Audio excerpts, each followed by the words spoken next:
Well, good morning, rise and shine. Welcome on board. My name is Linda Alela. This is Morning Cafe.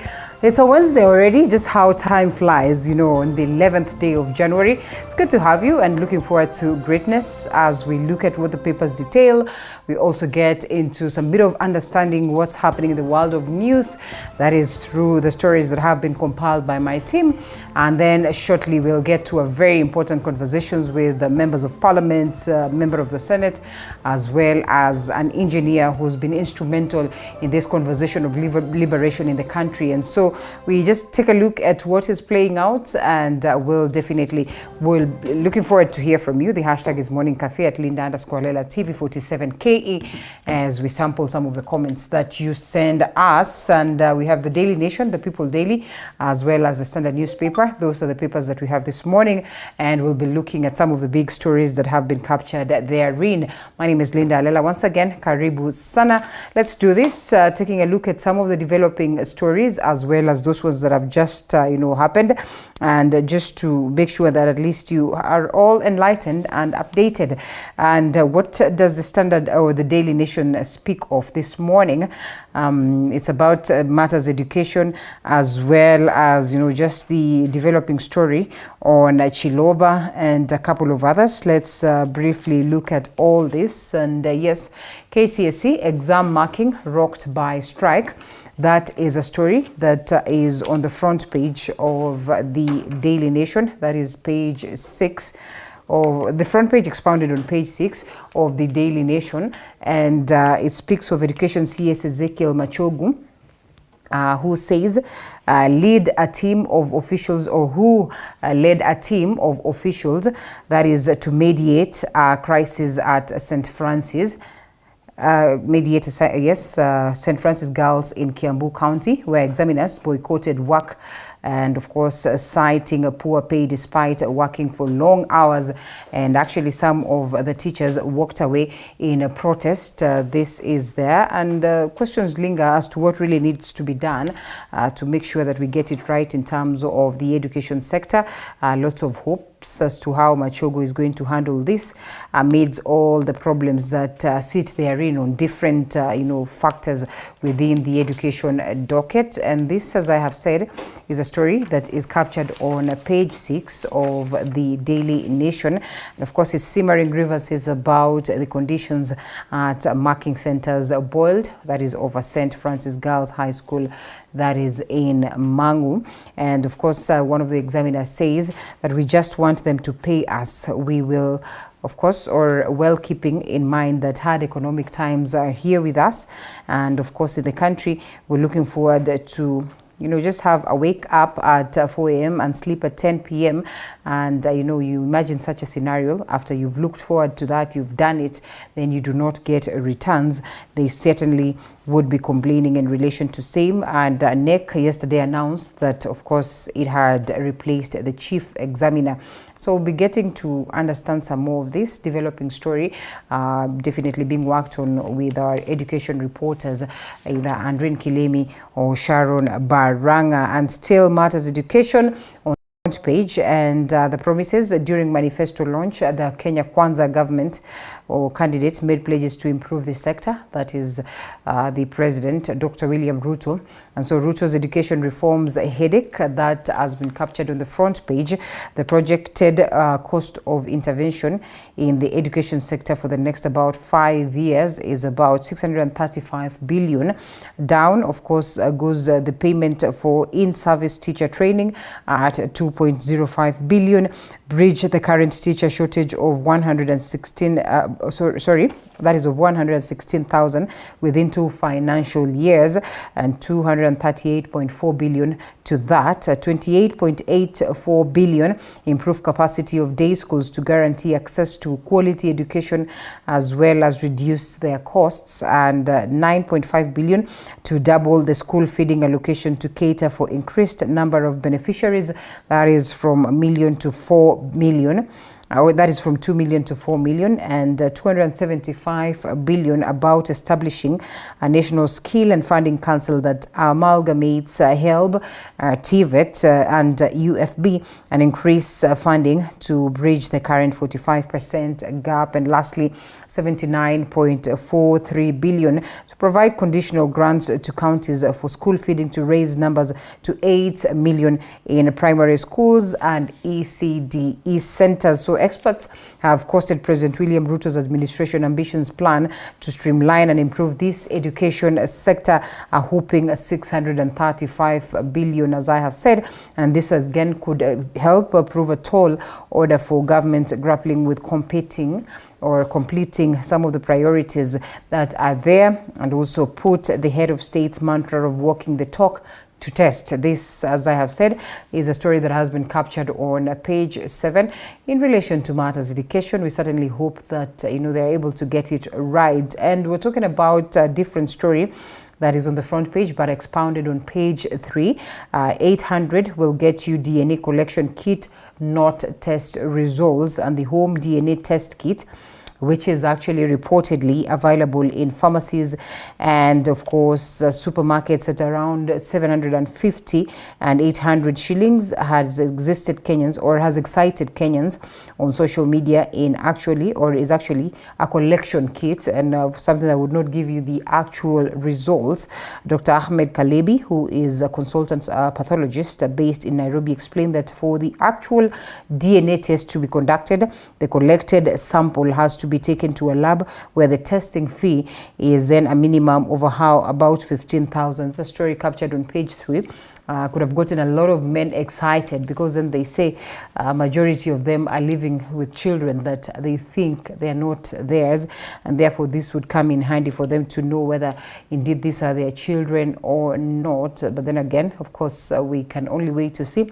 But as the specialist would say, it's not yet time to celebrate just yet. And yes, the Standard newspaper, DPP sees the light in further Frida criminal case, a story captured on page 3.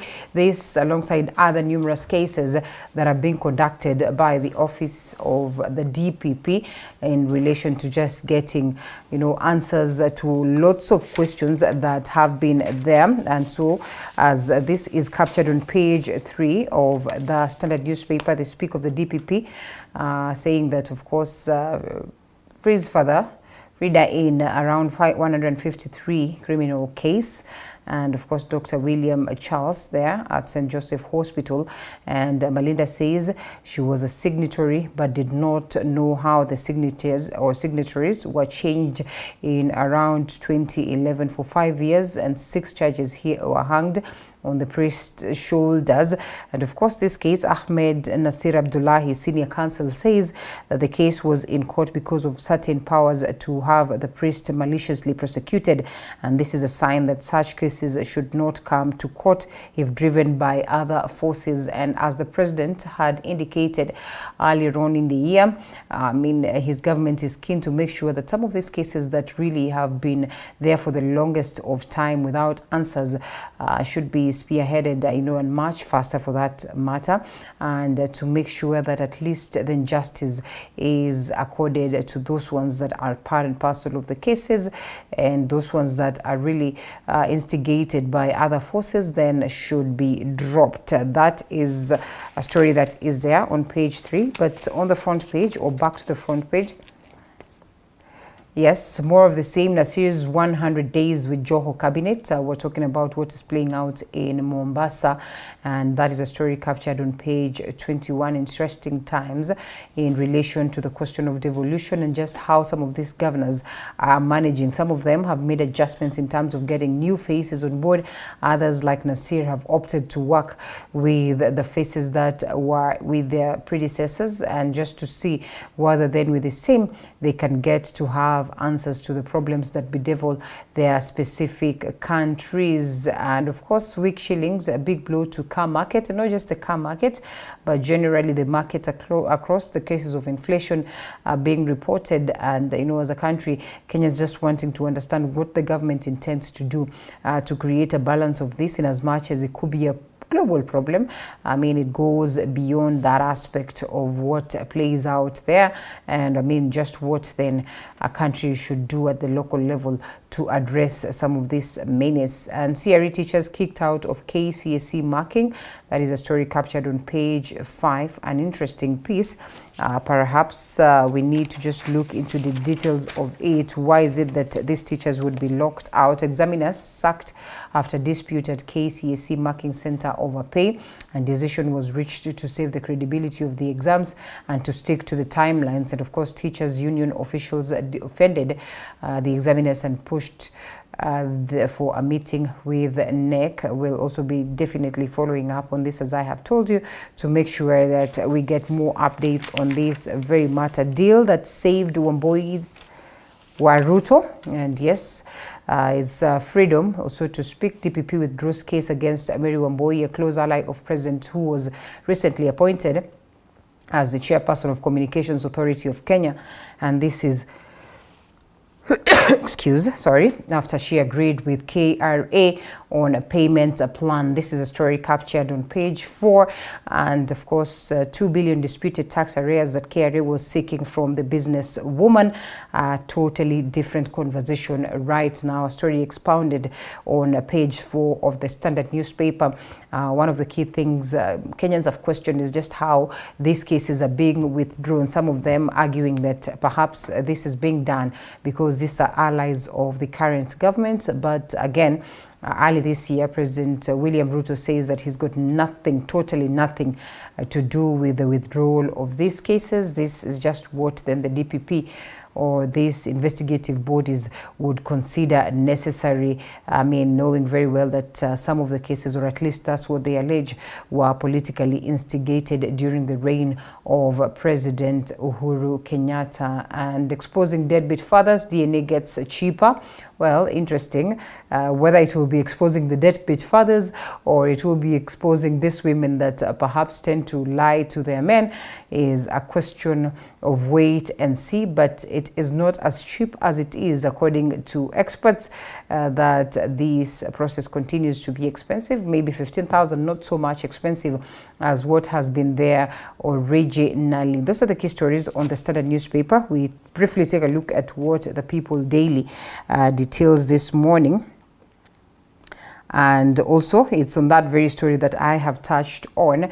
Reprieve for Ruto ally Mary Wamboi as DPP Kenya Revenue Authority drop a 2.2 billion tax case. That is a story captured on the front page of the People Daily, expounded on page 8. And away from it, want to talk to your children about money? Here's the way.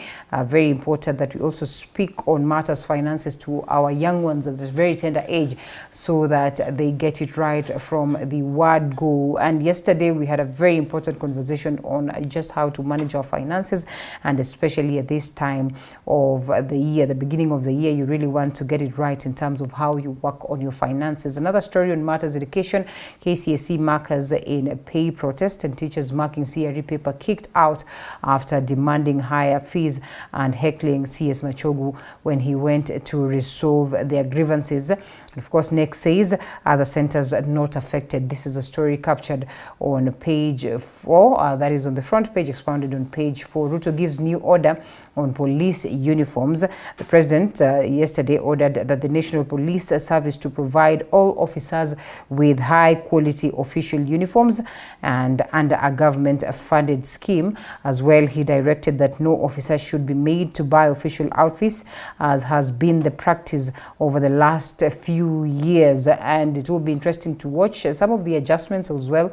And of course, that pull for a reverse on the uniforms that were accorded to the police to be different, or maybe for us to go back to what we had initially. And those as well are the key stories that have been captured on the front page of the People Daily. We shelve the papers for a moment. We'll be expounding them further alongside the gentlemen that join me. But for now, let's pick these stories. And marking of the 2022 KCSE papers has been halted indefinitely after teachers involved in the exercise downed their tools, citing poor working conditions and low wages. Over 1,000 teachers who were marking the Christian Religious Education, that is CRE paper 1, were given 30 minutes to leave the center after dozens of heavily armed police officers were deployed to expedite the closure process. Mike Agungo with that story. The KCSE Marking Center at St. Francis Girls High School, Gatundu North in Mangu, has been closed indefinitely. A section of teachers who spoke to journalists on condition of anonymity expressed dissatisfaction with how the exercise was being conducted. Among others, the aggrieved examiners cited intimidation, dictatorial leadership by the center manager, poor pay and introduction of punitive examination marking policies. And the issue that has been there, that is being addressed, is the issue of one, the welfare of the examiners, and then the draconis way in which the chief is handling these examiners. They are not happy with the level and the level of her leadership.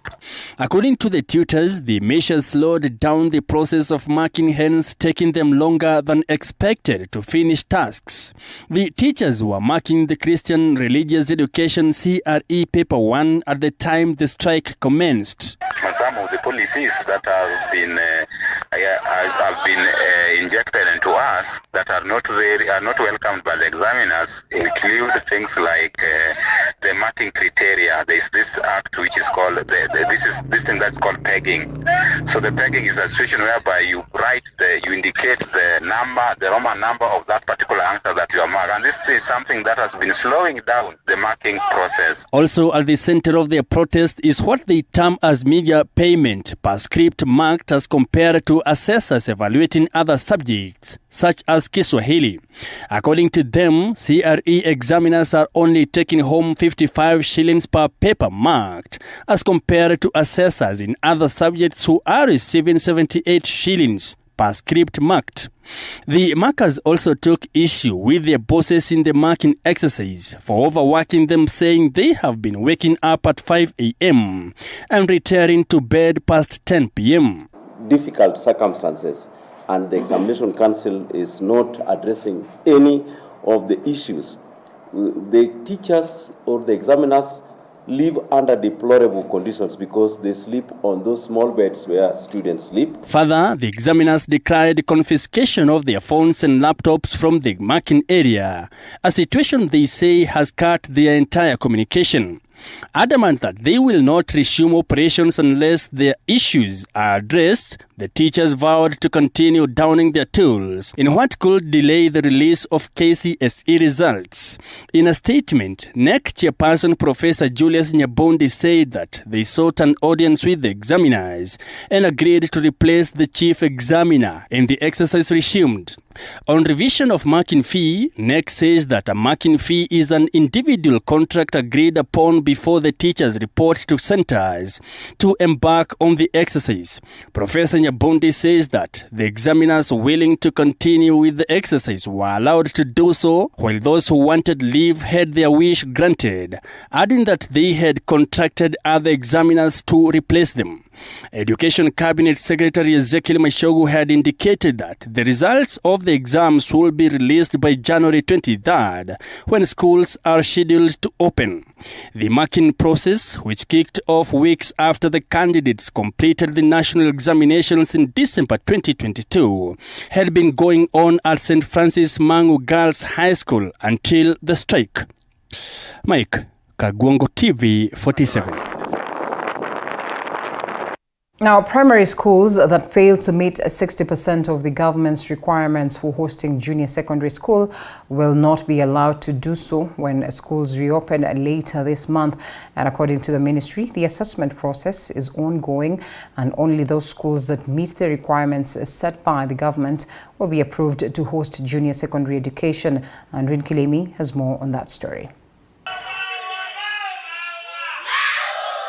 The countrywide assessment of schools to establish their preparedness in admitting grade 7 learners is ongoing. The process, which began Monday, targets both private and public primary schools, where junior secondary schools will be domiciled. Among key areas that the assessors are looking at include physical facilities, with schools required to have at least 2 extra classrooms for learners in junior secondary, qualifications of teachers employed and deployed in schools, number of teaching and non-teaching staff, as well as size and ownership of school land. Wazazi tunawaomba wangoje kabla ya kukimbilia, kwa sababu vile nilisema kuna wale private investors na unajua hata wao wako kwa biashara, kwa hiyo wanakimbilia. Parents with learners transitioning to junior secondary schools have, however, decried the manner in which the government is handling the grade 7 transition, saying it is confusing to not only the learners but parents too. Hatujui kama hatujabua kama uniform zinabadilishwa, vitu kama vitabu hatujajua kama tunanunua zingine ama ni zile tu. Educationists have, on the other hand, emphasized the need for the government to put more effort in filling the existing gaps that would otherwise interfere with the smooth transition of learners. And what we are seeing currently is rush with time so that we can be able to get all the preparation for children to be able to transition. And that comes with its own challenges, as we are highlighting. The challenge of some of the schools not being able to meet some of the qualifications. How do we put in mechanisms just in case we find some majority of the schools do not meet that inclusion criteria? It means reflecting back again that criteria of placement. And if you look on the scoring, if a school meets 50% and below 50%, it means it's not ready.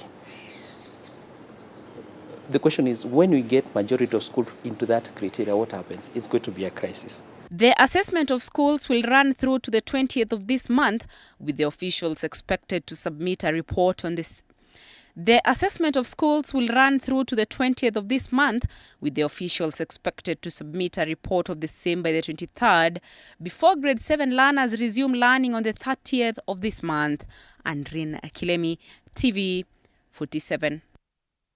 Now, the 2.5 billion shillings tax evasion case facing businesswoman Mary Wambui and her daughter Purity Mungai has been withdrawn. Wambui's case joins other high-profile cases that have been dropped since the new regime came to power. Sylvia Nyongesa tells us more. Businesswoman Mary Wambui will now breathe a sigh of relief as she becomes the latest high-profile suspect to be cleared of any wrongdoing by the Nairobi Anti-Corruption Court. The court has dropped a tax evasion charge against the New Communications Authority chairperson, Magistrate Felix Kombo, making the ruling on Tuesday, following an early application by the Director of Public Prosecutions, Nordin Haji, seeking to withdraw the case. Wambui, who was appointed as CA chairperson by President William Ruto in December 2022, was accused of evading taxes amounting to 2.2 billion shillings. The substratum of the same law no longer exists, and the complainant has advanced sufficient grounds to enable the court to permit a withdrawal of its complaint under Section 204 of the CPC, as argued before the court. As such, the court hereby agrees that the complaint hereof be marked withdrawn under Section 204 CPC, and that in terms of that section, each of the accused persons be now acquitted of the charges hereof. Her daughter was a co-accused in the case, was also exonerated in the ruling. While Wambui and her daughter are currently cleared of the charges, their freedom may depend on any new evidence presented by the Kenya Revenue Authority. In his application, DPP Haji's side requested more time to review a new letter from the Kenya Revenue Authority. Time for the parties to engage. The court is informed today that the objections were successfully considered and determined under Section 51 of the Tax Procedures Act 2015, and that the matter, the subject of these charges, has been compounded under the provisions of Section 109 of the Act. The court is provided with a letter dated 7th of December 2022. This is the letter addressed to the learned DPP by 1 P.M. Matuku, CEBS, Acting Commissioner General of KRA. There's a reference number there. Counsel for the State, Ms. Gay, has informed the court that the learned DPP has concurred with the decision by the complainant and has no objection to withdrawal of the complaint in terms of the letter addressed to him. The prosecution also mentioned that they are considering an out-of-court settlement to resolve the issue. The two had been charged with 8 counts of offences under the Tax Procedure Act 2015. Flora Limuki, TV 47. President William Ruto has announced plans that will bring relief to police officers across the country by providing them with comprehensive health insurance and a proper housing program. The president made the announcement during a pass-out ceremony of over 2,000 police officers at Kiganjo Training College. Collins Lusweti with more. It was a big day for thousands of new police officers at Kiganjo Training College in Nyeri County after being released for service following a 9-month intense training. Among the graduates was Commonwealth gold medalist and African fastest sprinter Ferdinand Omanyala. Inspector Jeremiah Muga. With President William Ruto presiding over the pass-out, his first pass-out event since he became president. This passing out parade is a critical milestone in Kenya's journey to enhance our police ratio and at the same time emphasize our commitment to align with evolving security needs. After years of complaints over poor housing in police camps, President Ruto announced major housing plans that will see police officers benefit greatly, with the government targeting provision of spacious, affordable, comfortable and safe houses for the men and women in service. We have prioritized the provision of spacious, comfortable, safe, secure and affordable housing for police officers in our affordable housing plan. He further noted that 2 fully equipped hospitals dedicated to serving members of police service will be opened soon, in addition to a comprehensive medical insurance cover that will benefit the officers and their family members. The government will provide a comprehensive insurance scheme effective this month, available to members of the police and prison service and their families. Additionally, 2 fully equipped National Police Service hospitals are complete and will soon be ready to serve members of the force, including their families. Interior Cabinet Secretary Kithure Kindiki is adamant the pass-out of the police officers will be a big boost to security challenges in the country, with cases of insecurity constantly being reported in some parts of the country. We'll work harmoniously and in synergy to ensure we support you to realize peace, security, and tranquility in our country. Inspector General of Police Japheth Koome applauded President Ruto for allowing the police service the freedom to carry out its mandate in an independent manner. Na umesema sisi tukae mbali na siasa. Tangu niingie kwa hiyo ofisi hakuna kitu siku umetoa amri shika huyu, futa huyu askari. Umeacha Inspector General afanye kazi yake na maofisa wake. Collins Lusweti, TV47.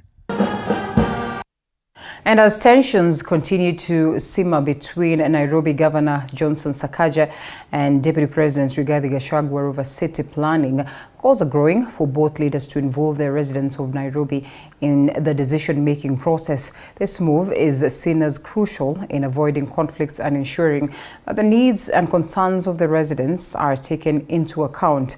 Sylvia Nyongesa with that.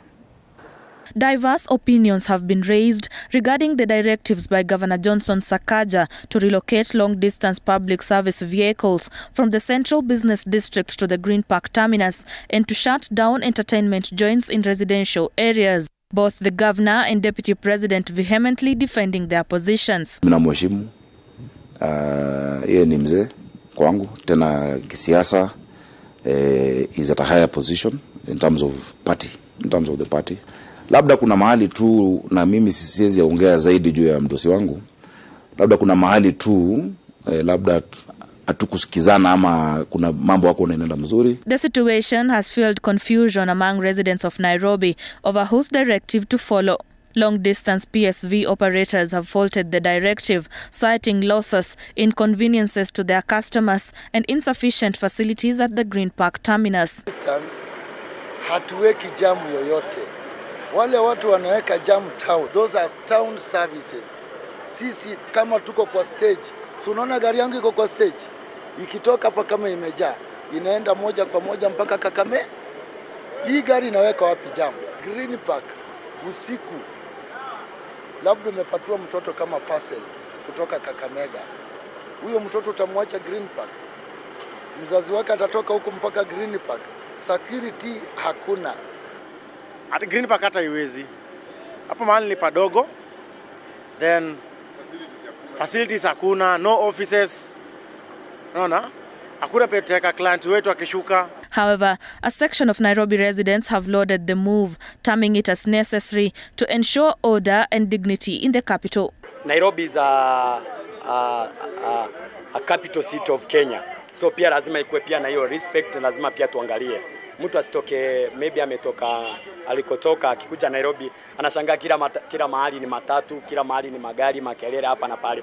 But kama mtu anaenda Western, hiyo ni safari mtu amejipanga, anaweza enda Green Park, achukue gari yake and the western. Dr. Churchill Sauke, a governance expert, advises that city planning lies within the mandate of the county government, urging residents of Nairobi to embrace the governor's attempts to bring changes to the city. You know, when you look at the devolution of the functions that have been devolved, the jurisdiction of taking charge of much of the operations of the county lies on the governor, including issues around city planning. There are hard decisions that have been made before that need not be popular. They are never popular in the first place. But when you look at the bigger picture, they end up being the best decisions that have been made. The directive has been halted by the court order following a case filed by Matatu Saccos. This is not the first attempt to relocate some PSVs from the city, as an attempt by former Governor Mike Sonko to remove Matatus from the city was met with similar opposition in 2018. Sylvia Nyongesa, TV 47. And Kenyans are expressing mixed reactions to the recent news that DNA test kits will now be available for purchase at a cost of 800 shillings. Some, particularly men, are raising the move, stating that it will help curb cases of infidelity and hold those who have cheated accountable. However, others have raised concerns about the potential impact on marriages and families. Our reporter Elizabeth Atieno spoke to several people in Nairobi and found out that opinions were divided on the matter. A famous quote states that it is only the mother who knows who the real father of her children is. But this saying may no longer hold true, as DNA test kits are now being made more affordable to Kenyans. According to recent reports, the cost of a DNA test has been significantly reduced, with collection kits now available for purchase at only 800 Kenya shillings. This development is expected to make it easier for men in particular to conduct paternity tests without facing financial difficulties. The move has sparked reactions among Kenyans, with many expressing concerns that it could lead to the breakdown of marriages. Mambo ya DNA inanga ukweli. Kwa sababu my cousin mwenye ashaifanya DNA, blood yake na blood ya mama zikuingana na mtoto. But ikabidi accept. What do we do? Yes. Alafu history yenye nimechekia DNA yenye imekaa mimi naona iko tu fiti juu kuna watu wanalelea wase watoi na manze hiyo si kitu fiti unacheki. Juu saka saa mimi na watoi wawili. Mama yao tu juu ni mama tofauti. Mama zao ndo wanaweza jua kama mimi ni budawa ama mimi si budawa unaona. So saa zingine naweza amua tu ikishaka hata ifika ruabe ni sawa. Kama itavunja marriage wacha tu ivunje, ilikuwa prone kuvunjika. Ni kitu poa na tena si kitu mzuri, lakini disadvantage part of it ni ile inaharibia marriage ya watu wengi. Wapata watu wamekaa kwa njia mzuri, lakini hiyo wakigundua ukweli inaharibu marriage sana. Itavunja. Hata mwenye nilichukua sijui babake, lakini naona ya kwamba ananipenda. Na hao wengine bado wananipenda. Wakirudi ni sawa, hata yeye ananipenda. While it is true that DNA testing can be used to establish paternity, it is also important to consider the potential consequences of the test and approach it with sensitivity. Naweza chukua watoi wangu hata weekend ni get hiyo kit ni wapeleke swimo, ni wadunge kama ni damu inatolewa ama ni mate whatever, ni wapime nikiona si hao si wangu. Kila mmoja namrudisha kwa mamake na mimi narudi single life. Na ni hivyo tu yani. For some, marriage is not the only concern. The strong bond built between the father and the child over the years will also face confusion. Haitasaidia kwa sababu ndabaki na kinyongo katika maisha yangu, ndajichukia mimi mwenyewe. Why should I hate myself? Because of a DNA. I don't want DNA. Itaniumiza lakini sindatengeneza tu wengine, si ati mimi ni mzee. It has come to light that more people are finding the need to take DNA tests for a variety of reasons, such as child maintenance cases, inheritance disputes, court orders, and even when a child's paternity is in doubt after disagreement within a marriage. This increased availability and affordability of DNA testing raises questions about whether some individuals might use the opportunity to fraudulently acquire wealth. I don't want to know. Bibi aliye mtoto. Yes. Ni wangapi wamepima wamepata watoto si wao? That's so many. Na wakati mtu anakufa na anakujangu unasikia alizaa na huyu alizaa mbona akikuja kwa hai. Wakati watu wenyewe wako na mali ndio DNA inafanyikanga ndio urithi yote kupatikana. Na hiyo inakuwa scams za mama. Ukienda kwa soko kununua kuku upate vifaranga. Kuku na vifaranga unachukua yote. Mwingine anakuuzia vifaranga hapana unachukua yote. hata kama ni wa mwingine, tutalisha tu, tutalisha. Hakuna jurushe mtoto arusha aenda wapi. The DNA paternity test is a test carried out to determine if a man is actually a biological father of a child by taking a sample from a choice of blood, saliva, hair or nail from the target individuals. The test is normally based on the fact that 50% of a child's DNA is inherited from the father and 50% from the mother. And although the DNA test kit's prices stand at 800 Kenya shillings, Kenya will still be required to pay a total of 20,000 Kenya shillings for the entire exercise, since the collected samples will still be taken to a laboratory. Apart from prenatal DNA tests, there are other types of DNA tests, including sibling DNA, which is a test conducted to determine if two individuals are biological siblings, an infidelity DNA test, whereby people suspecting their partners of infidelity take respective samples, normally nail clippings, to the lab to confirm their suspicion. There is also the forensic DNA test, which entails the collection and examination of objects from a crime scene to identify criminals. Elizabeth Atieno, TV47, Nairobi. All right, thank you, Liz, for that very story. And maybe, just maybe, it will be important for us to engage, the gentlemen that are on set on that very matter, just to briefly get their view, because then it's making headlines, and some of them are very own representatives. I think it's only fair that we also get to hear their view on this, the excitement, but equally the clarification that has been made right there by that very story. That has been carried by Elizabeth Otieno is very, very important. Honorable James Gakuya, Member of Parliament of Embakasi North, is with us this morning. Happy New Year, Mheshimiwa. Happy New Year. Karibu sana. Thank you. All right, Engineer, have we met this year?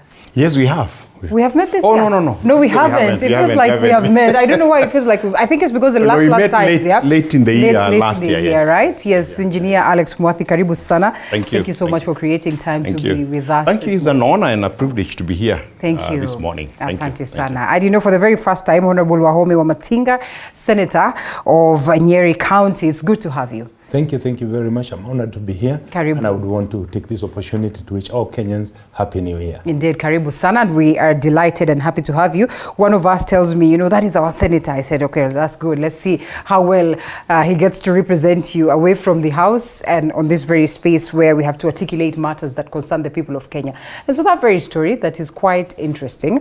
Kenyans excited without getting into the bottom of it. But then again, Dr. Kalebi there goes ahead to make the clarity in terms of what it is that plays out. Perhaps just starting, what would be trouble? Well, let me first start by saying that it is quite an African to test whether the kids are yours or not. Yeah. We know that we had a collective responsibility in bringing up kids. And I think in the current generation, where there is a lot of threat, is there a lot of single mothers, and where there is a lot of questions of infidelity, where polygamous is now diminishing, this becomes something very, very important. But I would want to tell Kenyans to take it with a lot of caution, because some of these things are not necessarily.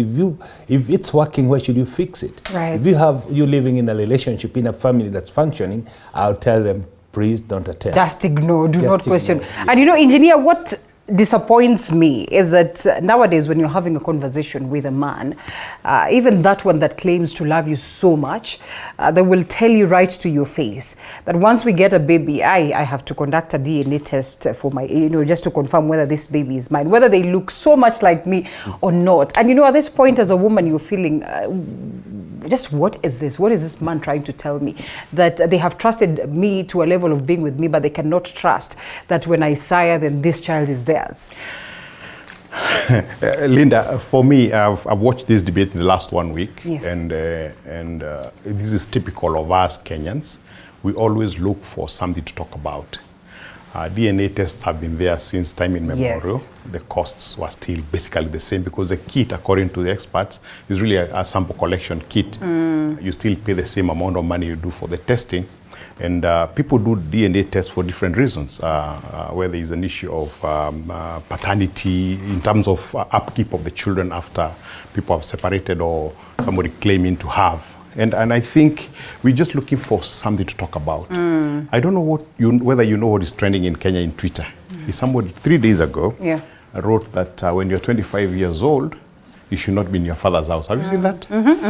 In the last 2 days, he has had about 11 million clicks. Yes. For just saying that statement. So as a people, you're just looking for something to talk about. But I don't think this DNA issue is such an issue for us to spend time talking about. Is it? If anybody wants to confirm paternity, let them go ahead. Let them proceed and do that. But you know, like Mheshimiwa says, Honorable Gakuya, it is so un-African, you know. Like, can we just take care of these kids and ignore some of these other things? You know, if we can raise them well, if we can have them, you know, enjoy life, and most importantly, you know, build their future, why should you go into spaces where you really want to proceed and, you know, focus much on getting to know whether this is your child and all that? I mean, as much as, you know, this could be matters that we really just want to have a conversation around, it brings to the fore the aspect of, you know, the cases of infidelity that are quite common in the country. It brings to the fore the cases of the fact that there are very many men that are taking care of children that are not theirs, perhaps just ignoring or maybe without their knowledge. It brings to the fore a lot of ills of society, if you'd want to call them ills. One thing that let me say is a situation where, at least the end of the day, the biggest loser is the child. And the child does not require to know those deeper inner things that happened during times that actually he or she need to know herself. At a time when at least you arrive to DNA, when a child, you have raised a child after maybe a level of 10, 5, 15 years, that child already now has know-how. Then at a point you just want to tell the child that you don't talk to me, you bring elsewhere. That's a big trauma to that particular child. And I don't think that we need to go that direction, because at least you are putting these children to a very critical situation where, at least starting going forward, the lives of that child started now demoralized. I think the best way, most of the men, and they understand them very well, have children outside, and other men are taking care of them.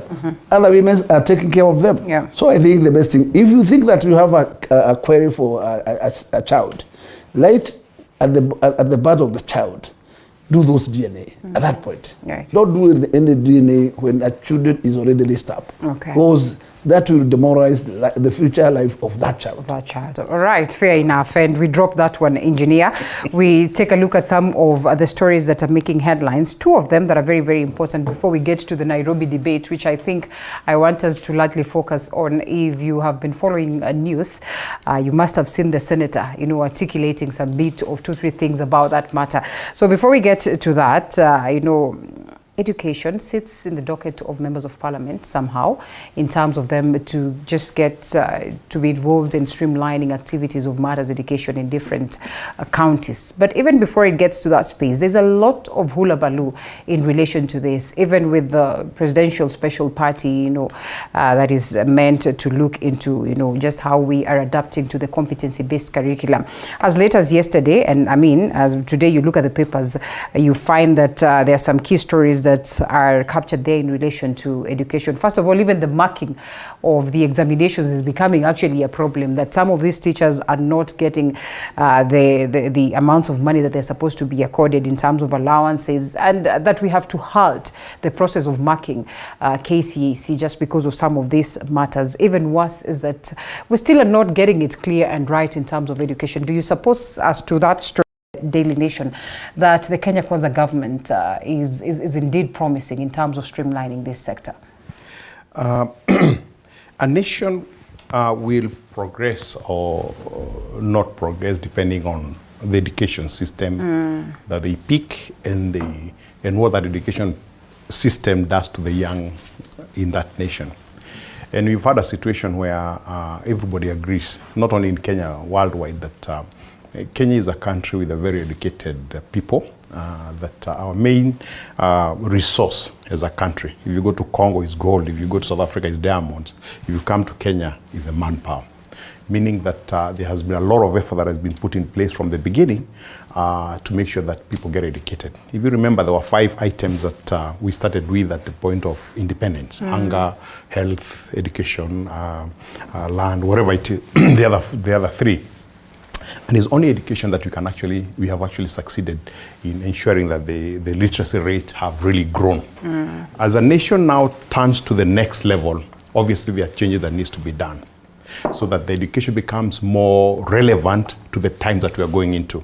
And Linda, we are training children today who will be working 40 years from now, and we have no idea what the world will be like 40 years from now. Right. If you consider the change that has happened in the last 20 years in terms of technology, in terms of everything. So the government needs to do that now. My only challenge is when people look at the cost that might be incurred in doing that in a negative sense. Okay. Because we should all be looking at a positive sense because it is our country.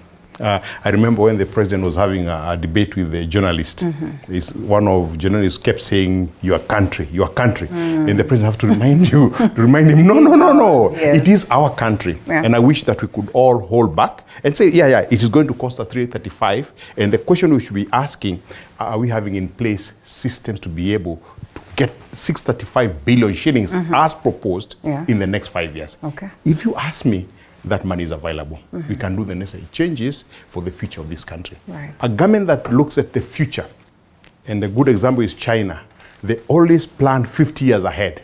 So the government that is sitting today, their planning is not about the next 30, 40 years. That has already been planned in the past. It's 50 years from now, what will happen? What do we project will happen? And we form that. That's one. Number two is about the KCSE. It's a very, very unfortunate situation. When teachers go in and say that their pay is poor, I get concerned. Because before they started, there is a scheme of payment that is there. In terms of government, there is no, these two gentlemen will tell you that in terms of government, there's nothing that is hidden. Everything is in the open. If they go to Mombasa for the many retreats that they go to, too many actually. Too many, I am making a point. Yes. They know how much allowance they'll get per day. Right. They know what will be hotel payments that will be done. They will rush to be part of this team. Exactly. So the teachers knew when they were going there how much they're going to be paid. If you work for more than 8 hours in government, there's no question. You get paid for that extra time. So it's a sad situation where teachers hold children's future to ransom for money. For me, it's a very unfortunate thing. But on the other side, the people that are running the ministry is also unfortunate because they should have had a dialogue before that reaches that stage so that they can solve it, so that we can progress as a nation. All right. It's a dual, is a two-part responsibility. First, the ministry, and number two, the teachers. Who are the people who have been molding those children, as it were? Okay. Well, Senator, here we are, and we are talking about education. A little bit excited because of the changes that are happening, but equally a little bit confused as to what really the future holds. How do we just balance this gamble to make sure that we get it right? Let me first of all start by saying that in this country, we've been learning in the long direction for the last couple of decades. Why? We had the tendency, during the colonial era, they introduced an educational system that was almost CBC. Then, as we attained our independence, the readers then assumed an elitist approach. We introduced courses at the university, anthropology. When someone is done with it, you go out there in the job market, you cannot find anything. What we've been pushing our kids to do, and the over-reliance on this university education has left not only the parents in a dilemma, but we've also trained students and in unemployable skills. The introduction of CBC is trying to bring in what you'd call employable skills. It is the right thing to do. The cost might look challenging today, but as the engineer here has said, in a futuristic outlook, then we would want to see in 20, 30 years to come, we have new challenges, emerging trends. We are training the kids that they can be able to adopt to any new changes that come in the future. And this, the cost of it, actually cannot be discussed. I think the 635 billion is not a lot of money. Looking at how much money we are actually spending or misappropriating in non-priority expenditure. I do tend to some extent to agree with the CLS that we have at times a double payment. When you, as a sitting member of parliament, or the senator, you're paid to go for an excursion, to go for a sitting somewhere, you're earning a salary. Is this not money paying for you to do exactly that? So we should have a discussion, and a candid one for that matter. if we should not be looking at the aspect of only additional cost. Right. What would happen if you remained in your school, if you remained in where you work? What is the additional cost that you're incurring? Maybe that's what we should be talking about. But in this country of ours, we need to relook at the expenditures. We need to look at the priorities that we have set. This money sounds quite a lot, but I also want to say it is not a lot if we set our priorities right. And in matters education, in matters the future of this country, it is paramount that we make sure that CBC works, because it makes our kids, or it equips the kids to be able to adopt to a future situation. And as he said lightly, there are emerging threats that cannot be foreseen today, and we need people to be in a position to adopt. We have so many graduates who are sitting at homes with very, very good papers, some even with double bachelors, a double masters, but they are not able to get any employment. Why? Because what they trained in is not employable. It is as a degree, it is as a university education, but how relevant is it to our country today? We see people doing nuclear engineering. How do you use it in this country? Let us equip them to be able to adopt to any situation, regardless of their training, so that they can be able to adopt with the change, which is, change is the only constant factor in this world. And that is what we're doing with CBC, making them prepared to be able to learn new skills, adopt them, and implement them. I think it is the right direction, and the cost is justified. We only need to readjust our priorities in expenditure. And of course, if this money then is allocated, we can only hope that then it gets to do what it is that it's supposed to do, because corruption is also another problem that is there, that we could get all this breakdown, but unfortunately not achieve what it is intended for. Mheshimiwa, just to lock us out of this conversation, or maybe just to wind it up, or one would want to ask, as a member of Parliament of Embakasi North, what do you make of the situation in terms of education there, which I think is largely a replica of what is playing out in a majority of the 290 constituencies across the country? One thing, Rita, let me say that the CBC is a thought that which was well thought, but in terms of preparation, there were some lacunas, because as you have seen, the task force that actually which was constituted to check into whether we can be able to still move on with the CBC, or we should revert maybe to the old system. The answer is yes, CBC is adoptable.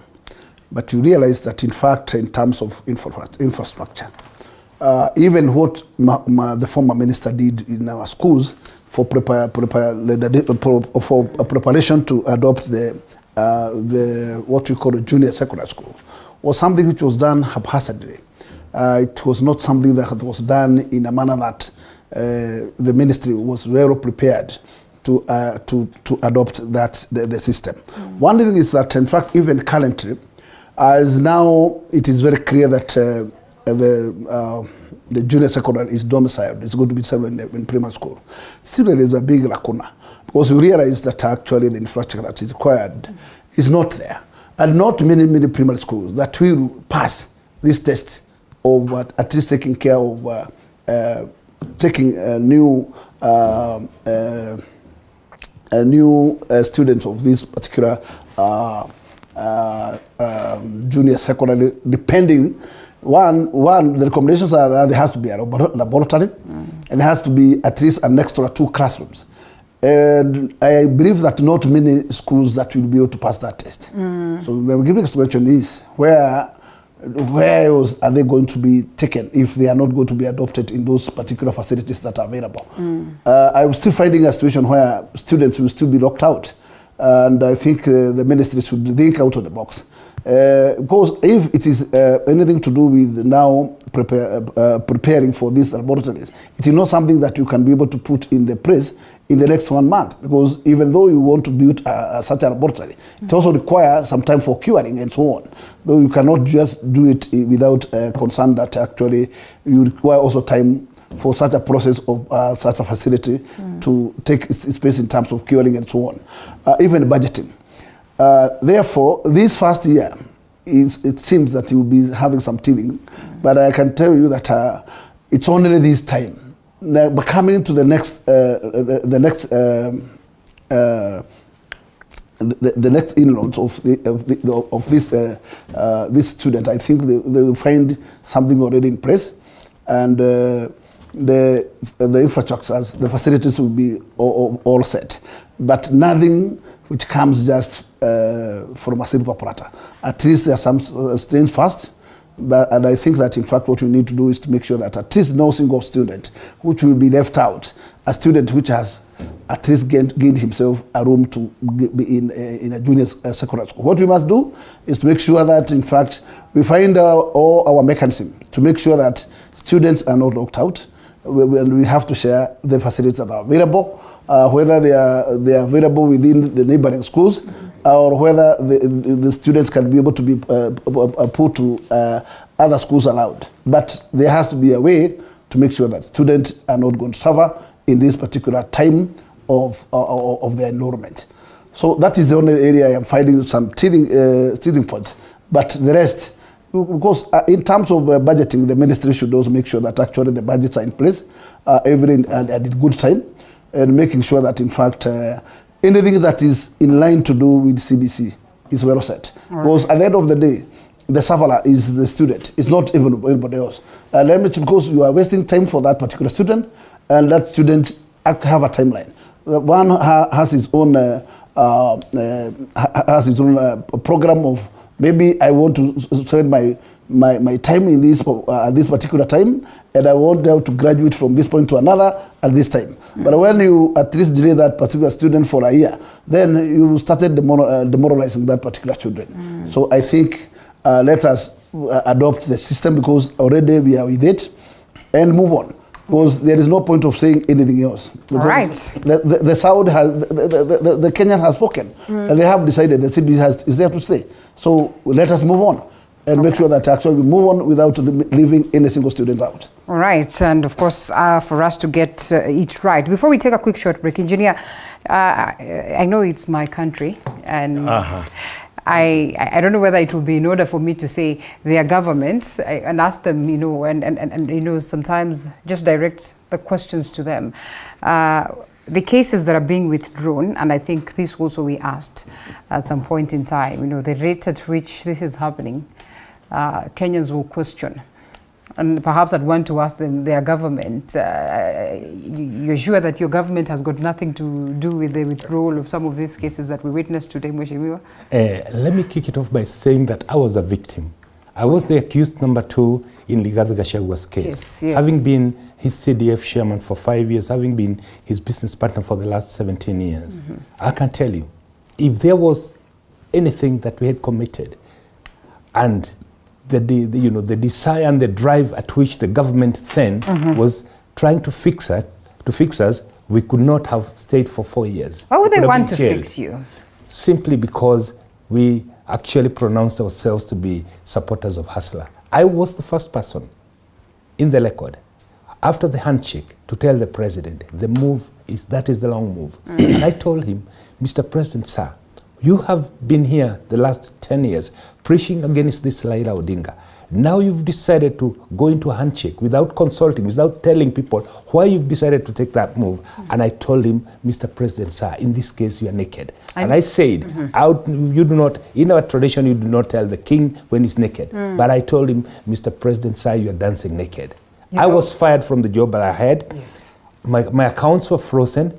I was put under KLA scrutiny for from 2 or 3. Actually, the law is very clear. You can only be investigated for the last 5 years by KLA. They did it for the last 13 years. They started.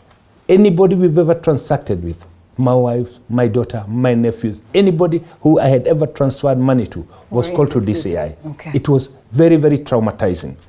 Then charges were heaped. The good thing is, after combing and going through that, they did not get a single thing that they could fix me on. Then they called me, the DCI, and gave me the option of becoming a state witness. Yes. I asked them against who and on what. The business that we've done in the last 10 years is legit. All the undertakings, all the things that we did in the city of Madeira, it's overboard. Get one thing, take me to the court, I'll defend myself. We went to the court for 17 times just to answer. Are you there? Yes. Then go home, you're given another hearing date. It did not take off. And you saw from the confession of the DCI that actually they said that they were put under pressure to take us to court, no matter what happened. The DPP said that the gun was put on his head and he had no option. It is so unfortunate that we got that far in this country. Why these cases are collapsing is because from the word go, there was no evidence. And in fact, I remember the judge, when setting us the case aside, said, you cannot and you ought not even purport that you take somebody in court in anticipation that you'll get evidence in future. Like Linda, today I take you to court and say, I think next year you'll cause an accident. And then I take you to court for dangerous driving in anticipation that you'll do it next year. You know, Mheshimiwa, I ask myself, just how bad is that gun that gets you going against, you know, the oath of office that, you know, I mean, you swear and say that I'm going to protect this, I'm going to do this, I'm going to serve the people of Kenya, you know, justice 101%. And then there comes a gun, and then you go against what it is that the mandate of your office is. And then we ask ourselves, can we really trust some of this? Let me tell you, Linda. Allow us to take a short break and then come back on that very note after this break.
All right, in studio, Senator Homatinga, Engineer Alex, as well as Honorable James Gakuya, Member of Parliament of Embakasi North, as we decipher on some of the matters that are taking center stage in the world of news. And so, before we take it back to you, Senator, allow for us to hear Honorable Member of Parliament of Embakasi North as well. I ask again, Engineer, am I allowed to say their governments? Okay, in the respect to this question that you're asking. Yes, their governments. All right. We're not talking about our country. Yeah. Because really, I'm not part of the government, though it's my government. So really, they are answerable to that. But just remember that the government has three arms that are independent. Okay. This gentleman belongs to the legislature. All right. There's the executive that does those very interesting things, and there's the judiciary. The judiciary. And somehow in this case, So they are all involved. You know, they're coming in as legislatures, but also in some of these cases, the withdrawals that we're talking about, they're all involved. And I like it even better because then we have someone who's gone through this, cases and perhaps would articulate what really played out to give us a clear picture of all this. And this in relation to one of the stories that has been captured in the papers, one of the stories that we've we've carried ourselves, that they say deal that saved Wambui were Ruto. And I don't know why they term it as a deal. But then again, here we are, and the DPP withdraws the case against Mary Wambui. I mean, a close ally of the president, who was recently appointed chairperson of Communications Authority of Kenya. And after she agreed with KRA on payment plan. The withdrawal, good enough, so to speak. The agreement with KRA and on the payment plan, equally good enough. But beyond that, this is not the only case that is being withdrawn. And it's quite unfortunate to note that it gets to a point where Kenyans really do not believe it is genuine for us to see some of these cases withdrawn, because there's that general feeling that it's happening because these are friends of the government. Linda, I don't want to get into the depth of this matter because probably I'm a victim in one way or the other. But it's very important to put the matter straight. That most of these cases were collated and they were totally returned. And this is a matter that every single Kenyan knows very well. That actually anybody, because today, as we argue too much about the withdrawal of the cases, no single person is broad enough to ask where are the millionaires of KEMSA? Because they are still here in this country and they are mute and nobody is talking about them. So do we want to say that actually there's those people who have certificates of being impeached or put to this kind of critical issues of being labeled as criminals in terms of maybe corruption. But is it not what Kenyans will ask today, Mheshimiwa? Let me finish. Yeah. As we argue too much about the middle of the matters, do you want to say that in fact we have to wait until the conclusion of the matter and the judges dismiss the matters at the end? You must also understand that cases in court must be held by the evidence. Because if the evidence cannot hold water, do you think the judge will still stand there to fix somebody so that people can be happy? This is not the way to go. The judges are there to be very neutral and just to check both ends. Here is a prosecution and there's a defense side. And what matters is the evidence of the table. And at the end of the day, the crucifixion will depend on the evidence. And therefore, these cases are being withdrawn because they cannot stand water. They can't stand any evidence in the court of law. And this is how these matters are getting withdrawn. Otherwise, we can't stand to say that actually these are being withdrawn because those who are Ruto Aris are the ones which are being given what we call a free ticket to get out of hook. This is not the way to go. But in fact, we should also think beyond what is happening. If the DPP understands very well the genesis of this matter, and we have seen the officers who are doing investigation, and especially this matter of Gachagua, just confessing before in the court with what we call an affidavit. It's stating very clear that they were forced to take somebody to court even without any single evidence. What else do you expect the judge will do? If that is the officer who did the investigation, he is the one who is dependent in the floor of the court to put evidence that will fix the Gachagua. How do you expect the court to do? If the officer who was rightfully investigating says, I was forced to do this, I was taken to fix this, then what else do you expect? That matter is a dead case right from the office, and therefore the judges has no any further to think of over the matter. Otherwise, these matters are dying because most of them were out there just to fix people and nothing else. Maybe with the same speed, Mheshimiwa would have expected for us to get answers on the likes of KEMSA that you mentioned, that if this has been established this fast, less than 100 days of the Kenya Kwanza government, perhaps maybe we should be having answers as to some of these KEMSA cases that you speak of. One thing, what I can tell you, Linda, there are these rackets that actually has been happening openly on a daylight. How can you expect that, in fact, in a crisis that we are in, of what we call the COVID menace, that in fact somebody can be able to issue orders of what we call mask at 700 shillings, where in the local market that particular mask is 100 shillings and less. And then you want to tell me he surprised the KEMSA, and the KEMSA is intended to supply to the counties at the level of the costing of 700 shillings. See, better the governors manage themselves and go their way to look for better sources of these particular equipment. Otherwise, such rackets were obviously open. And let me tell you, no single Kenyan can start to say that there was anything that was done on a very rightful ground. Anything that was done there was purely cooked, and that it was purely given to individual people who, I can say, they were under umbrella of a certain godfather. Yes, and that's why. My question. And that's why even today, the former president actually assured Kenyans within 22 days, the report will be tabled. That report we never saw the light of the day. Okay. Where? And where did he went, ma'am? Okay. And Linda, maybe I would want to help or to add on what Mheshimiwa here has said. Can we allow him to say something briefly and then we come to you? Linda, you know, this is a very emotive subject. Right. It depends on which side you sit, whether you've been a victim or not a victim. One thing is very clear, and I wish these two gentlemen who are part of the legislature of this country would take the bull by its horn, and we stop looking at it from an emotive point of view, that it's been admitted that 2 billion shillings are misappropriated every single day. I didn't say that. The President of the Republic of Kenya, the former President of the Republic of Kenya, said that when he was president. That's what will be about 1 trillion shillings. What's our shortfall in terms of external payments? Is about 1 trillion shillings, which means that we could seal the holes for that theft. You'd be able to pay everything. Whether these shenanigans happened, because for me, if somebody has defaulted the government,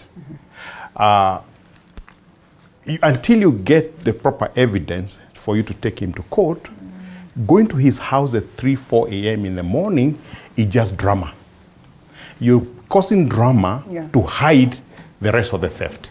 Because if you can actually be able to pick up one monkey and throw stones at it, you forget about all the other monkeys that are stealing maize. Right.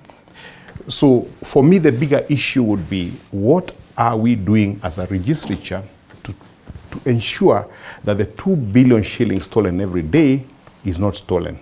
Because I agree with my friend about KEMSA. But KEMSA was only 6 billion shillings. 6 or 9 billion shillings only. Out of the trillion shillings that have been lost in this country. What are they doing about it? To ensure that we create a situation where we are able even to recoup even 50% of that. If you recoup 50% of what is stolen per year, you have a budget for education for 5 years, as per newspaper reports this morning. That for me is the bigger one. What we had done in the previous government is to create. As more want to state very clear that this was only 6 billion. Please allow me to finish. If you fail to take care of a sharing, then please allow me to finish. The 6 billion is a lot of money. Oh, but please allow me money by all standards. Please allow me to say only 6 billion. All right. Please allow me to finish. I'm bring the calculation. How much? Please allow me to finish. Okay. Please allow me to proceed. You're protected. It's very difficult for you to comment when somebody has not finished. All right, proceed. Saying what he's saying. Because you miss it. Because when you say 6 billion, is in relation to the trillion shillings that we are losing every day. That let's not concentrate only on the 6 billion. Let's concentrate on the 1 trillion shillings that is lost. You understand what I mean? Yes. So it's a small amount compared to 1 trillion, because really life is about comparison. 100 shillings is a lot of money for someone. It might be small change for a lot of people.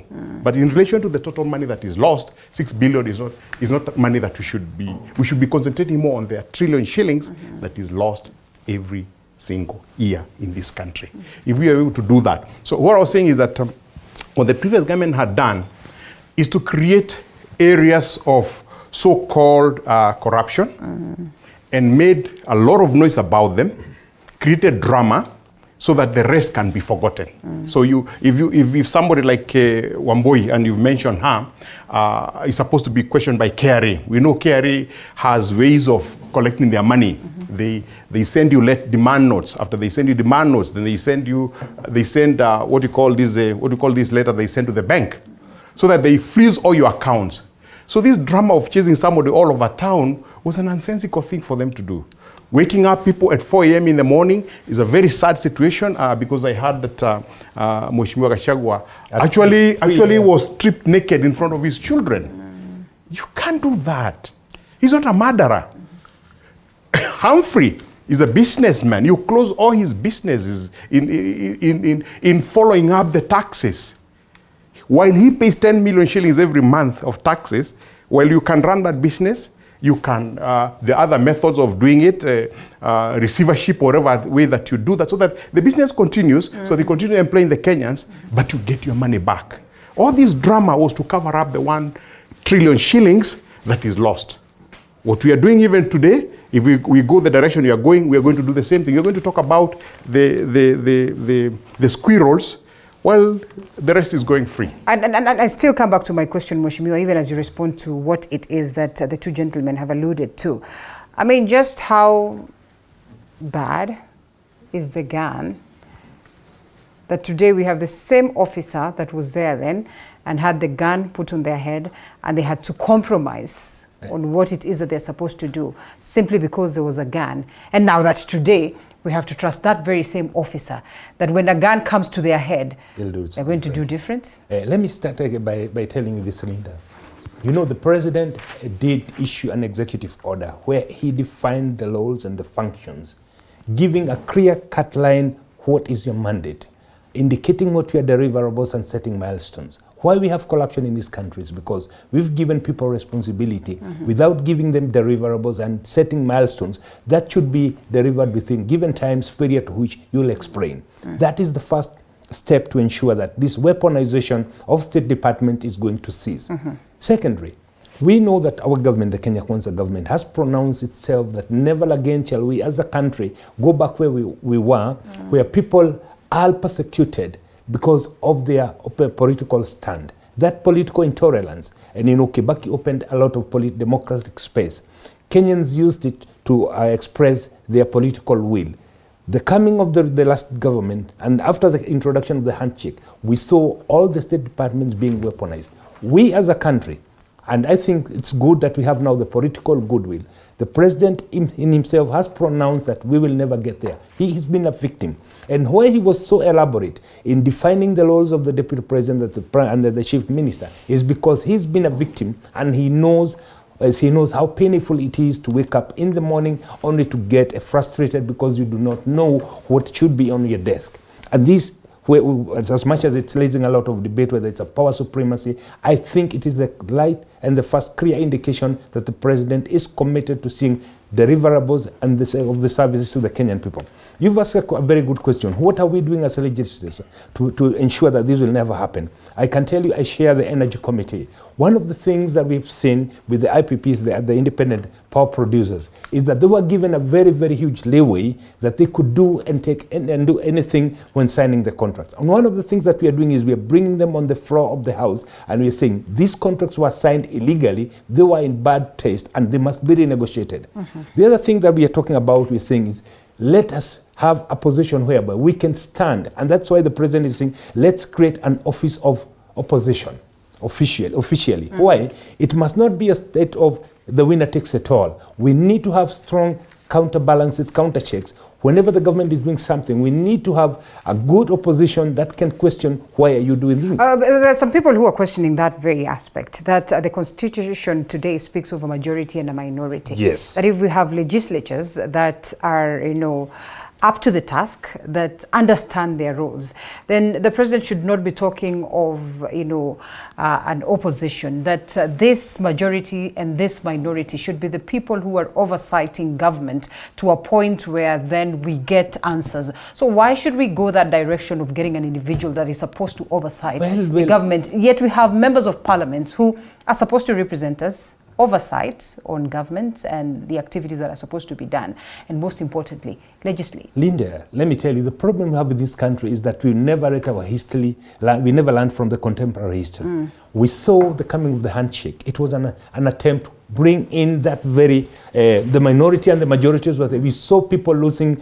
their committee positions. We saw people being whipped, and it landed the government to become ineffective in the oversight role. What you're saying is, let's have a constitutional office of the leader of the opposition, so that we can have a mechanism to not only countercheck the government, but to avoid the pitfalls that we fell in the last regime. But then what is the role of the members of parliament? Maybe I should ask, engineer that, because then I really do not understand. We're talking about 290 and even more, those ones that are nominated. And I mean, goes back to the level of the Senate, 47 senators and more that are nominated, that are supposed to oversight government, that are supposed to play that important role. But we're now here yearning to have one individual in the name of official opposition leader, and of course with an office that is supposed to organize, that is the word. They're supposed to organize the opposition. You've asked the very good question. What did the 291 members of parliament, including the senators, do in the last regime as the country was being prudent, as the country was being auctioned? What did they do? What did they say? We lacked a unified voice, and we must have a secure position. And I can tell you, from the history, from the contemporary history, we've seen that minority and majority can be compromised. We had the saga, the sugar saga. People the members of parliament, it was said, I wasn't in there, were being bought for as little as 10,000 shillings to vote in a particular pattern. You influence the decision of the registration by dishing out money. We must create mechanisms to make sure that this does not happen again. This is the proposal. Again, I take it to you, engineer, that this office then, will be incorporated in, should be chapter 9, or wherever. The executive, the executive bit of the Constitution. And you ask yourself, if this is going to be gelled into that aspect or that clause of the or chapter of the Constitution, will this not be a puppet of the executive? My view on this is that when we promulgated the Constitution in 2010, the assumption was that as Kenyans we had read this Constitution. The assumption is that as Kenyans we agreed with it. The assumption is that as Kenyans for 20 years we had debated that, and we in our wisdom we didn't see the need for leader of opposition, because we knew that Parliament was not part of the executive. That Parliament was legislate laws that help the executive be able to implement the programs that they want to implement. And Parliament was to do the checks and balances. In my opinion, what we have had is a Parliament that doesn't do its work. So when they don't do their work, then we want to look for this amorphous position that will do that work that the 290 members are supposed to do. In my opinion, it is using the wrong solution for the disease that you have. You're dealing with the symptoms. The symptoms is that the law assumes that the majority of people will follow the law. The majority of people will do what is expected of them. And the minority will be controlled by the law.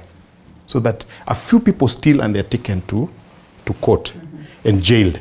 When the majority steal, then it becomes a very complicated thing, because you have to arrest the majority and put them in jail that will not be able to be there. In my opinion, the positions are there. The leader of the minority is supposed to do exactly that. As the majority presents the position of the government, the minority is supposed to check and do that by creating an office of someone else, because we are not creating a position for, let me say it, for Raila Odinga. We are assuming we are creating a position for a leader of opposition, which is the position that is taken by the minority leader in Parliament. Which means when the day Raila goes, 10 years from now, what will happen? There will be a weak guy who will be in Parliament. And between you and me, election is about winner takes it all. Because worldwide, the person who wins has a manifesto that he says. So it means that when he has won by 50% plus one, it means that the majority of people have said, we want you to implement that manifesto. You who was opposing him has to sit back and wait and watch. and actually support him in implementing those manifesto. That is as simple as that. You can't create a position so that somebody doesn't feel bad. Yes, just it's not an emotional. It's not an emotional. And let's allow Mheshimiwa come in, and I know you also want to counter that, but definitely I can guarantee you that as well. He will come in to support or to counter what it is that Engineer Mwathi speaks of. But you know, Chapter 9 of the Constitution is about the executive, and we're talking about incorporating an office of official opposition leader. Funded and all that, and perhaps we've been there before. Did it really work so well that we really need to go back to that? Going by the history, it's very important to understand, to remember that in fact we are at that stage, because there before, during Kibaki, we had the official opposition leader's office, and Kibaki once was an official leader of the opposition. Uhuru at some point was also an official leader of the opposition. And that particular kind of structure died during the new constitution's when it took over from the old regime constitution. But still in my thinking, leaving out that somebody who fought very hard to win an election, and then leaving him just outside in the cold for 5 good years, to me, yes, winner takes all is okay.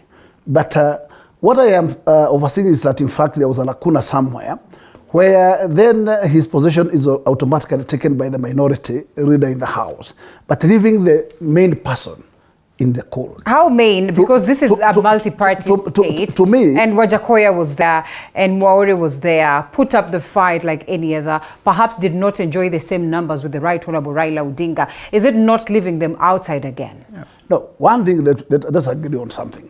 Even though there is what you call the minority and the majority, it does not mean that the minority are every other candidate who was in the ballot. Okay. The minority is those who are the key, who are the run-ups to the winner. Have you envisioned a scenario where we could have a tie? In the second guys? No, in terms of numbers. In case of a tie, let me say the Constitution has not elaborated what could have to be done. But I still think that that's why we have the Supreme Court, because such a decision can be arrived and interpretation can be done at that level of judicial verdict. Intervention, yeah. But to me, I am still urged that, in fact, that office of the official opposition, we should find a way of reorganizing and at least a room of locking out those people outside. Because one thing, the Constitution is very clear that actually they cannot contend for a parliamentary or any other position. And they cannot be nominated by their parties to the parliament. I think if we can open that particular clause, then we allow these contenders that they can be nominated by their parties to take possession in the floor of the House. Could possibly, they would be the beneficiaries of the majority because they have an opportunity to be in the floor. Okay. Yes, but as like blocking them totally out, to me, it's not fair. I think, 1 minute. I think Mheshimiwa has just pinned it. When we have the leader of the minority is just any other parliamentarian who got lucky to win the ticket. Okay. He may not even have the capacity to stand on the floor of the House and represent the party that he is supposed to represent because he's just another member of parliament. We remember in the Senate there was this push and pull.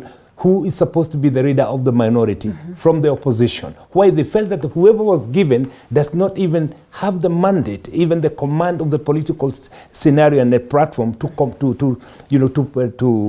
advance, prosecute but most case. of these people are picked by the party, and so the party by the time it is picking you... That's exactly the scenario we're talking about, leader. Like just the same thing like we are saying today, the chairs of the committee are supposed to stand on the floor of the House, answer questions on behalf of cabinet secretaries. You may be listening to him for 30 minutes and you're supposed to go defend that cabinet secretary. These are some of the things that we must fix as a country, because if the cabinet secretary is supposed to answer questions in Parliament or in the Senate, then they should come in no less a person than themselves. Telling the chair of the committee, go and say this, actually that would be reported speech. And the questions that the members would want to ask me, I may not be in a position to know that because I may lack the technical know-how or even the time dedicated to listening to that committee. These are some of the things that we must fix. Constitution here that we promulgated 2010 was a good constitution. However, we must state clearly that it is totally dynamic. It's not static. We must keep on changing and improving it. And remember, even the campaign was tupitishe tubadilishe. Okay, fair enough. Ruto was on the side of tubadilishe alafu tupitishe. Okay. The mistake we did is we pitishad, but we've never badilishad. Okay, those are some of the things that we must work on. We come back to that. Allow us to take a quick short break. A friend of the show, that is Honorable Jeremiah Kioni, then says, given the trend we have seen in the last 100 days, I am certain that this is a one-term government. Let's debate on that after this break.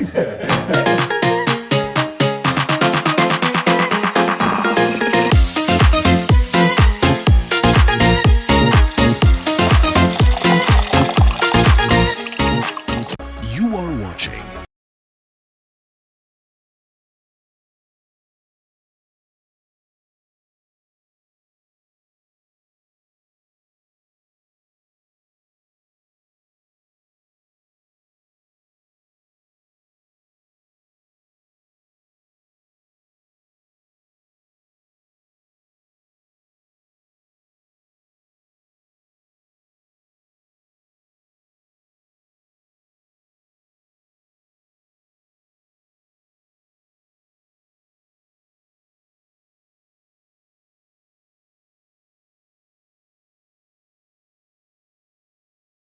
I must make sure I'm committed to my medication. Yes, and I should watch what I'm eating. I should not just eat from everywhere or not just eat anything. We talk mental, physical, and spiritual health. Join us every Thursday at 8 p.m.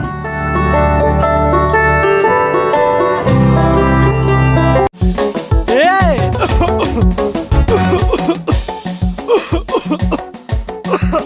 Kaluma King Herbal Lozenges zinazo nguvu maradufu kutuliza kikohozi, vidonda vya koo na mafua. Kaluma King ni shwari.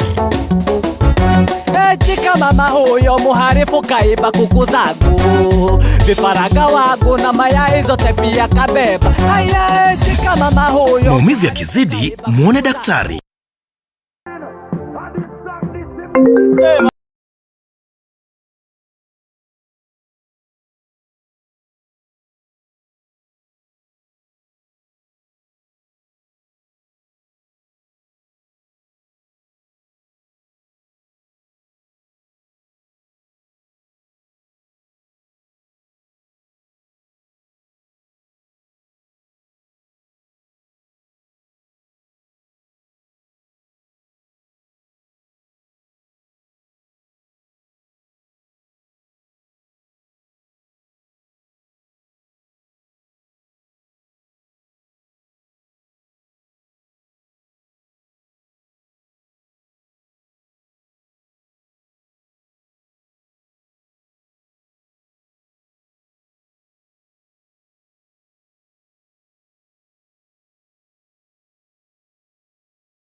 Of Untold Stories.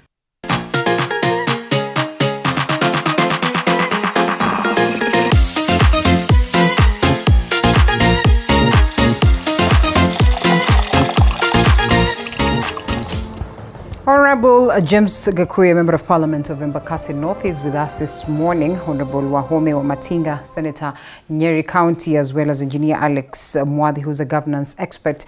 Engineer, that this is a one-term government based on how we have observed the trends. And you know, it is about observing the trends. It is about them learning what it is that is playing out in the grounds, as the senator would rightfully say.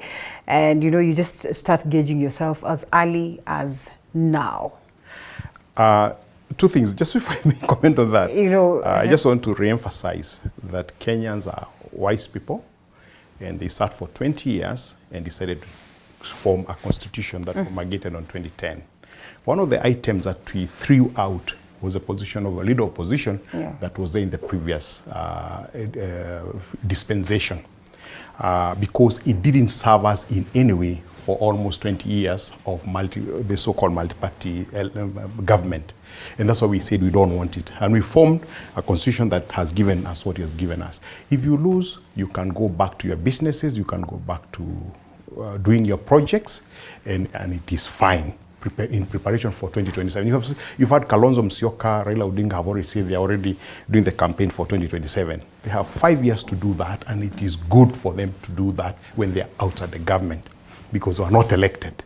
Somebody else was elected. Let's give him a chance to move forward.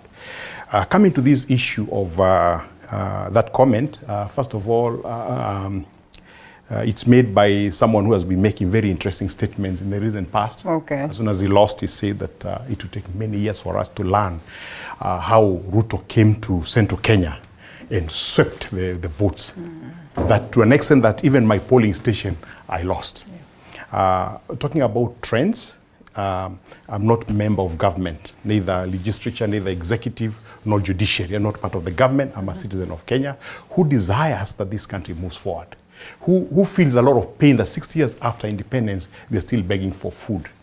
We should be ashamed of ourselves. Actually, these gentlemen and the people who are in legislature and in government should be ashamed and start doing programs that will make sure that we no longer beg food going forward. The things that this government has done in the last couple of months, we've not seen them happen in the past. They promised something like called Hustler Fund. What people expected was that there will be a whole debate about it, and within a year or so, that thing will be in place. In 100 days, that program, whatever you may think about it, had lent 13 billion shillings to Kenyans, electronically, with all those people having to see anyone, without having to apply to anybody, but they got the money at their places. And Linda, those of us who God has blessed us with a little money may deride the amount of money that is going through. But when you go to the streets and listen to the stories, and I would like you guys to go to the streets and ask stories about that fund. Somebody who was begging, borrowed 500, bought some maize. These are real stories. Now they are selling, I think, balls, the children balls on the streets. That it is starting to cause a transformation that will not be one day, but long term. You've had last week, for the first time, a government sitting together. And the point was very simple. Give us a plan. What are you going to do in 3 months, in 6 months, in 1 year, in fulfilling what we promised in the manifesto? Which means the ministers, the CSs who have been appointed, have been tasked to give a program.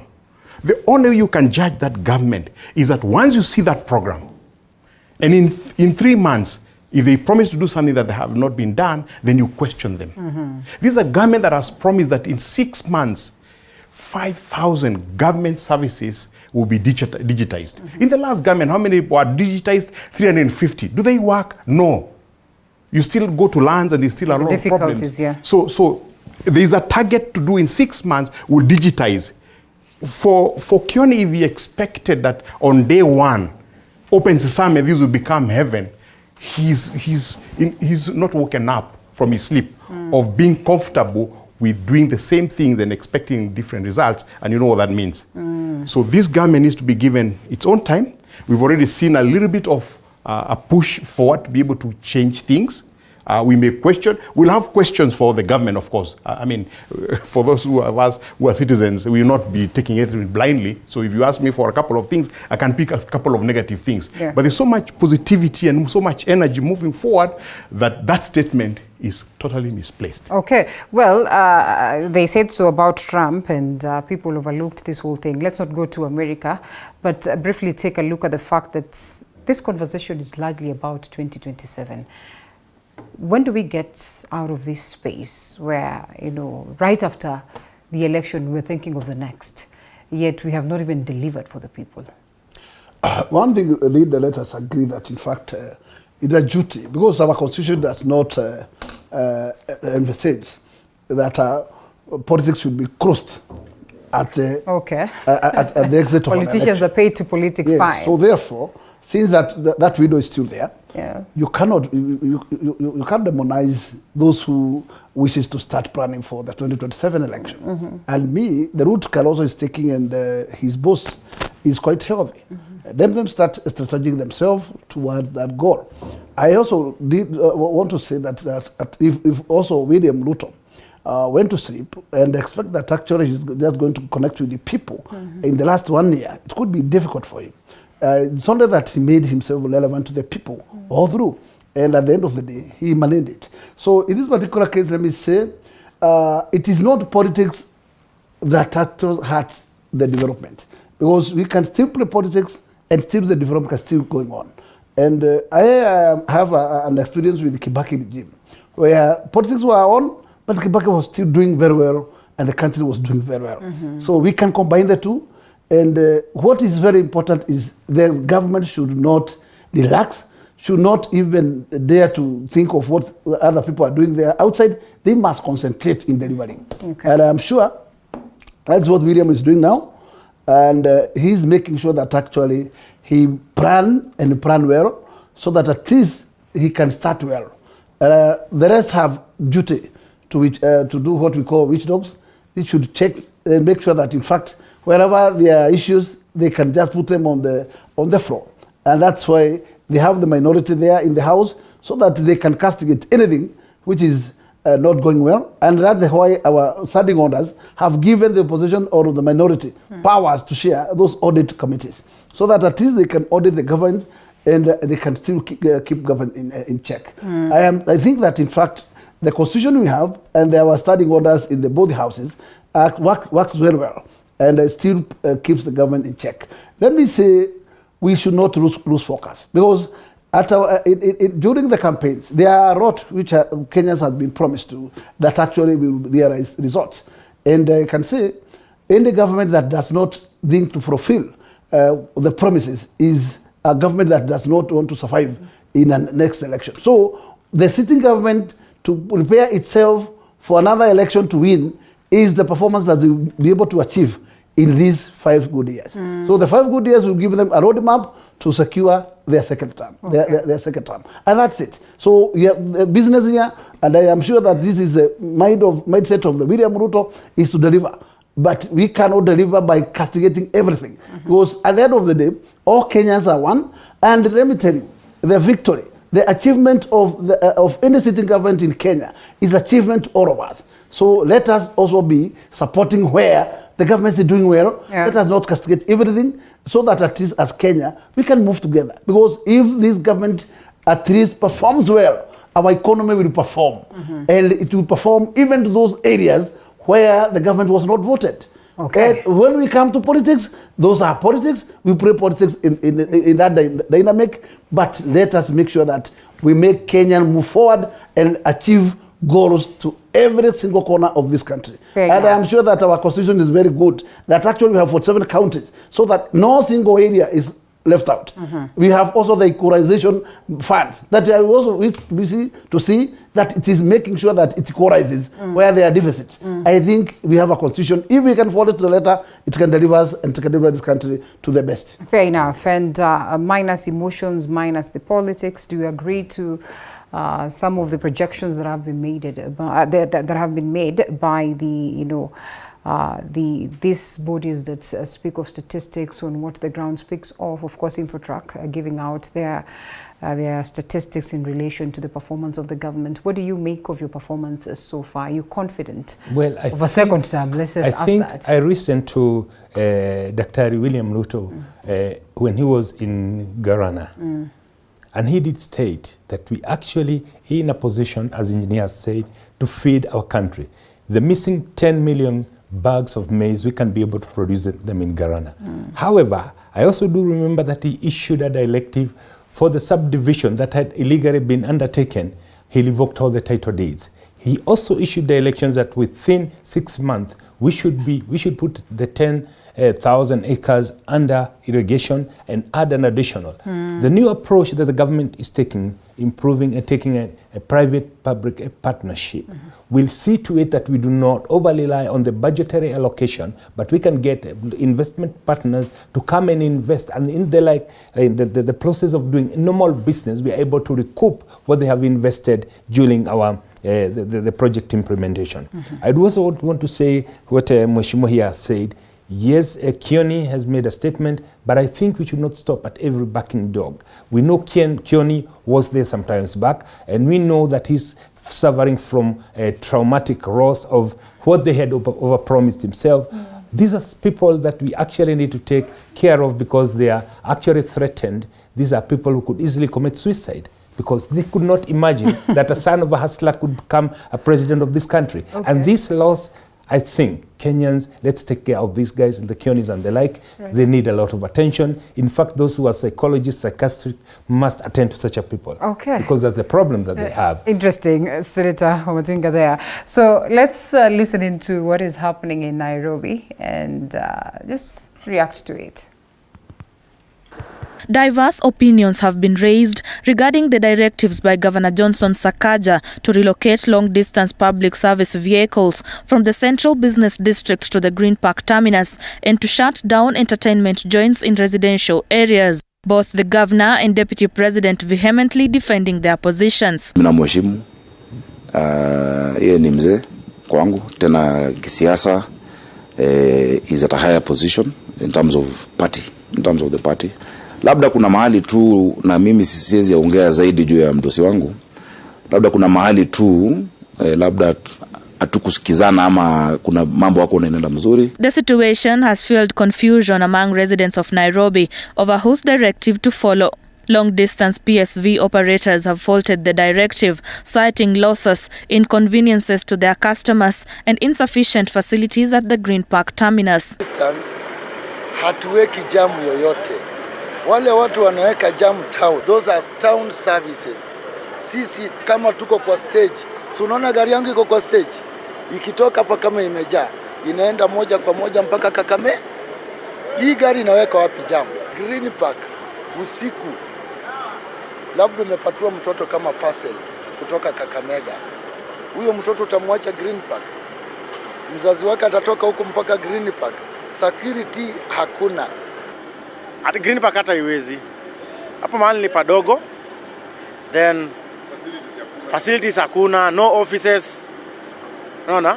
Hakuna peteka client wetu akishuka. However, a section of Nairobi residents have lauded the move, terming it as necessary to ensure order and dignity in the capital. Nairobi is a capital city of Kenya. So pia lazima ikuwe pia na hiyo respect, lazima pia tuangalie. Mtu asitoke maybe ametoka alikotoka akikuja Nairobi anashangaa kila mahali ni matatu, kila mahali ni magari, makelele hapa na pale. But kama mtu anaenda Western, hiyo ni safari mtu amejipanga, anaweza enda Green Park, achukue gari yake aende Western. Dr. Churchill Sauke, a governance expert, advises that city planning lies within the mandate of the county government, urging residents of Nairobi to embrace the governor's attempts to bring changes to the city. You know, when you look at the devolution of the functions that have been devolved, the jurisdiction of taking charge of much of the operations of the county lies on the governor, including issues around city planning. There are decisions that have been made before that need not be popular. They are never popular in the first place. But when you look at the bigger picture, they end up being the best decisions that have been made. The directive has been halted by the court order following a case filed by Matatu Saccos. This is not the first attempt to relocate some PSVs from the city, as an attempt by former Governor Mike Sonko to remove Matatus from the city was met with similar opposition in 2018. Sylvia Nyongesa, TV 47. Thank you, Sylvia, for that. Do we have the senator's bite? Please.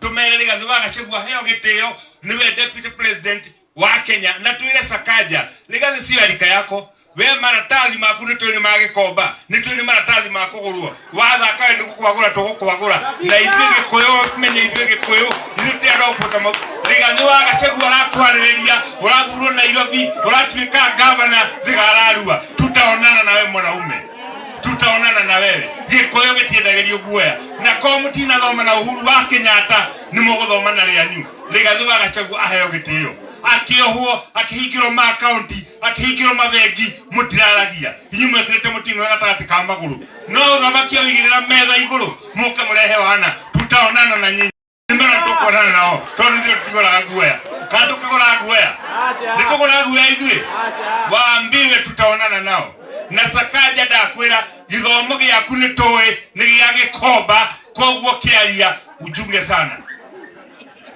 ndikwenda gũkĩria hau tondũ ndikwenda kũrakara. I'm just trying to write this down, my little knowledge of Kikuyu, that Sakaja, your papers are from Kikomba. You will respect DP because he is not your age mate. Respect him.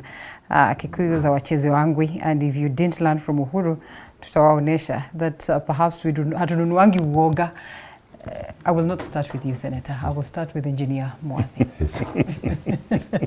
You know, and listening to Sakaja as well, I don't know why I have a feeling that it reminds me of what the then Deputy President, who is now the President, was saying. You know, when everybody was saying that there's a tiff between the President and his Deputy.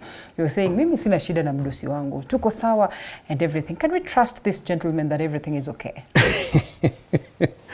I think there are two angles to this, and unfortunately the lines normally get blurred. Issues that we need to address and politics of the day. The thing seems to completely merge, because we have to think very, very honestly. The responsibility of Nairobi planning is under Sakaja. Yeah. Is he right in the way he is proposing? There are people who would agree and not agree. Is the idea of Green Park Sakaja idea? No. This is something that was muted even during Michuki's time in 2006, that there's a need to decongest Nairobi City. Is the whole issue of bars and the noise that they make a Sakaja issue? No, it's been there on the table throughout in terms of people in the neighborhoods complaining. I hope you know that one of these civil society men who was elected the MCA for, I think, Alai. Robert, he was here yesterday. Robert, yes. His main move, focus as an MCA has been to control, because in his ward is the most affected by the clubs that are making noise. I don't think we can sit on a TV station and say that it is okay for somebody to open a bar in the middle of a residential area and run the music the way they do. From where I live, it's on Saturdays, on Fridays and Saturdays, it's like I'm in the pub myself. So hence the point is order and change must be done. So there is a need for dialogue. But now politics being what it is, every opportunity is an opportunity to build a name, either positively or negatively. And the politicians say that as long as you are visible, whether you're visibly negatively or positively, it is fine. So that publicity. What I sit back and wish as a Kenyan is that there can be a dialogue between the two, so that the problems that we see can be solved. Whoever built those green parks was not Sakaja. He had seen the need for them. And if you remember, initially, I think it's Sonko who had actually decided that the Matatu should move out of town without even the green parks. He had talked about Ngara, he had talked about, I think, the former... And pulled a test drive that really was... And pulled a test run that really failed miserably. Now, I wish we could sit back, that's my wish, and be able to look at those issues that affect Nairobi and be able to address them minus politics for the moment, so that we can get a solution. Because once we bring in politics, then the line becomes very broad, so that I'm defending my community in Nairobi, yet you were elected by everybody. The demographics of Nairobi show that there's a huge, there's no one who is really the majority here. Everyone is here, and I understand that when he says it's my people that are more in business, it might be true, but the business depends on everybody else who lives in Nairobi. Right. So I wish we could remove that political whatever and be able to do that. But politics being what it is, you always want to create a situation where you lose every opportunity to spearhead your political agenda. Okay. Mheshimiwa, you know, you understand Nairobi perhaps way better than all these gentlemen here by virtue of being a leader in Nairobi for the longest time we know. Beyond Embakasi North, you understand the city so well. Just what is playing out? Leader, my take on this is that let us agree on one thing. We have positions, and I can say we are lucky that the city is not under the Azimio. It would be difficult to deal with Azimio governor because to cost us a lot of persuasion for the governor to move our way. But now that in fact we have a governor elected on our UDA ticket, I believe that in fact all these smokes are supposed to be dead. You don't even require to talk about it here because I am not seeing any fire. What we just require is to know that our constitution have clear mandate of every position. If it is executive, they have their role. If it is the legislature, it has their role. If it is judicial, it has their role. If they can work independently, as is stipulated by the constitution, I think nobody would be able to say that somebody is hurting him or somebody is belittling him. I think the matter that we are in, because it's a small monster, it's not a big monster. Yes, the deputy president has every right. Because when maybe decisions are made, and those decisions maybe affect people, let me not say any community, the people of Nairobi.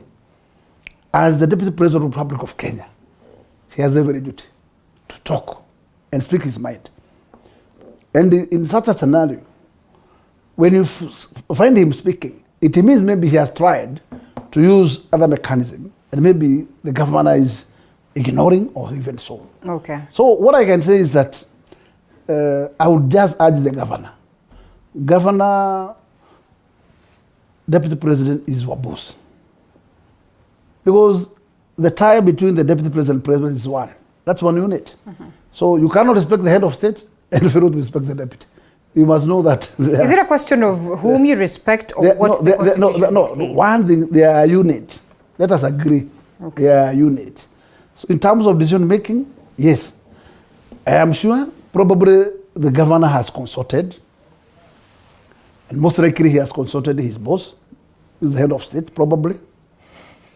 But at a point when maybe the deputy president finds that something wrong is going somewhere, he has a right to talk about. Okay. And as if in the area of business, let us all understand, during our campaign, we assured Kenyans and Nairobians that this government will not be seen evicting people from their housing. Yes. It will not be seen fighting hawkers. Yes. We will not be seen doing blah, blah, blah. Yes. Then I think all these things, because we are talking of business people, businessmen in the city, when we arrive to a decision, let us at least allow a dialogue and find a way how we can put it together. Because the governor may be having a very good intention, but that intention is injuring other business people on the other end. Okay. So I think let that room be there, so that when we are deciding to do ABCD, let us also consult wider. There's more than meets the eye, and only the bold senator like you are would perhaps speak with this, to this with confidence. And I think this is one of the things that needs to be celebrated, because, some will speak from the peripheries. They might not want to come to the fore because they fear being judged. The infighting between, these members that sit in UDA then would come to the fore. Definitely the question of, the delicate matter of businesses and how we handle this equally comes to the fore. The aspect of devolution, how we create a balance to make sure that it's a success as well, comes to the fore. Even worse, the question of tribe, and in a bad way, comes to the fore. Linda, let me kick it off by saying that this government, led by Dr. William Samuel Ruto, is totally committed to see devolution work. And that's why he said in the retreat that we had in Nanyuki, both governments, they work for the same Wanjiko. I remember what the Mheshimiwa here has said, and rightfully so, we campaigned on a platform of protecting the hustlers and saying kasi ni kasi, and respect every job that a Kenyan does to put food on his table. I was there when the Deputy President was requested by the Matatu sector to intervene. And what he said, his words, he said, Sakaja is a good gentleman. I'll call him, we sit down, we discuss this, we get a solution. What we are telling Sakaja, it is okay to do the implementation plan as he foresees it. But before he does that, we are telling him, come up with a holistic metropolitan logistics transport system to ensure that somebody who's traveling from Kakamega and dropped at the Green Park, who has given a child, an underage, to be delivered to Nairobi, maybe to the relatives, has a secure way of making sure that the same money that you pay from Kakamega to Green Park, you get a bus that will transport you from Green Park to CBD. That is what we're asking. It is being done all over the world. And we're telling Sakaja, yes, it is the right move, but let's sit down and have a candid discussion. What is the solution moving forward? We are all aware that the last government was marking the road, one lane that was supposed to be reserved for the buses. It is the high time we start asking ourselves, why don't we go into a PPP and get investors to come introduce these buses? Even if we drop people at Githurai, we would have someone paying, and again, this also would help in the collection of revenue. We have you paying a ticket, the way you just board a flight from here, you have an interchange in Dubai, using the same ticket you'd get yourself in New York. This is the same thing we are saying. It is possible. But when Sakaja starts chest thumping and saying Nairobi is not in Madeira, my friend, you know, Mheshimiwa, that doesn't work. You must have heard these allegations that itakuwa biashara kwa wenye hizo basi, ni nani mwenye basi, ni basi gani hizo zinataka kuletwa. And so some of these proposals you have given, some of these proposals you're confident will work. Why is it then that it has to be a public spot? We are assuming that this is a government. Sakaja is a member of the UDA party. Why is it that it is coming out as opposed to the fact that, you people sitting down and making, candid discussions and having candid discussions as to how this is going to be addressed? Mr. Director, we proceed? All right, yes, we proceed. Yes, Linda, when you climb up the ivory tower, make yourself unleashable. You don't want to listen to anybody. The only way to make sure that you listen to everybody is to bring you down. Because so how are you intending to bring Sakaja down? Someone here, again, a member of the UDA party, was telling us that, I don't know, perhaps to threaten Sakaja, that, there's an impeachment somewhere around the corner if you continue with this trajectory. See, the people of Nairobi voted for Sakaja overwhelmingly. That's why he won. Again, it's the same people who have the mandate if they so want to recall him. And we know that the Constitution of Kenya allows for public participation. Some of the decisions that we make must be informed by public participation. I also live in Nairobi, and I therefore do have a right not only to represent those people who come from my region, who work in Nairobi, who are telling me, Senator, go and represent us. This is not what we want. This is going to kill us. I have a right to tell Sakaja, as much as Mheshimiwa, he lives in Nairobi here and represents people in Nairobi, we have a right to be heard. And we're telling Sakaja, let's work for the same people. This is what we agreed. We had an agreement when we were campaigning on our platform that will make sure that Kazi ni Kazi. Why is he diverting from this? Why is he not talking to us? Why? At this rate, I don't think there's anyone who would be excited to be governors. Kenyans keep saying we do not want to be chair of the IEBC because of the pressure that comes with there. It is the MCAs on your neck. It is your party on your neck. You do not know whether to follow the constitution or follow, the directives of the executive. It's a lot of confusion. How do we synchronize devolution? How do we synchronize the county governments with the national governments, a role that has been given to Gachagua by the boss to make sure that there's some streamline in relation to this, to make sure that it just works? Only the bold will survive, because as a governor of Nairobi, Sakaja does not report to the deputy president. He does not report to the president. He does not. He's a governor for Nairobi. He has his checks and balances are his MCAs, the legislative body that is in Nairobi and sits in Nairobi is one that is supposed to question him in terms of the things that he does. So the bold only can survive because he needs to call out and say, look, I am the governor of Nairobi. I have sat with my MCAs and this is the direction we want to go. Now, change is painful, especially when change happens. And I know that we are protecting interests of certain parties. In the process, we are affecting the interests of others. And you know your freedom ends where my freedom starts. That's the democracy.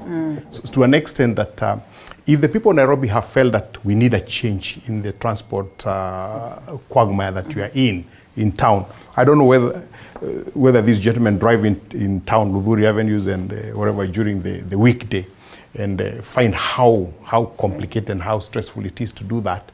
And it might not be the matatus, it might be the fact that majority of Nairobians walk, which means that they fill up the streets. You have the hawkers all over the place doing what they do, affecting the people who are paying licenses in the shops. So it's your rights versus my rights. And the governor of Nairobi has a responsibility to bring order to that. Now, he obviously, as a good leader, he must have dialogue. You must debate and discuss. You know, the Constitution requires public participation. But it should be common sense that if you want to do something for Nairobi, you need to talk to people that are in Nairobi. So that those of us who stay in areas where there are a couple of high-end pubs that don't control their noises, we complain to him.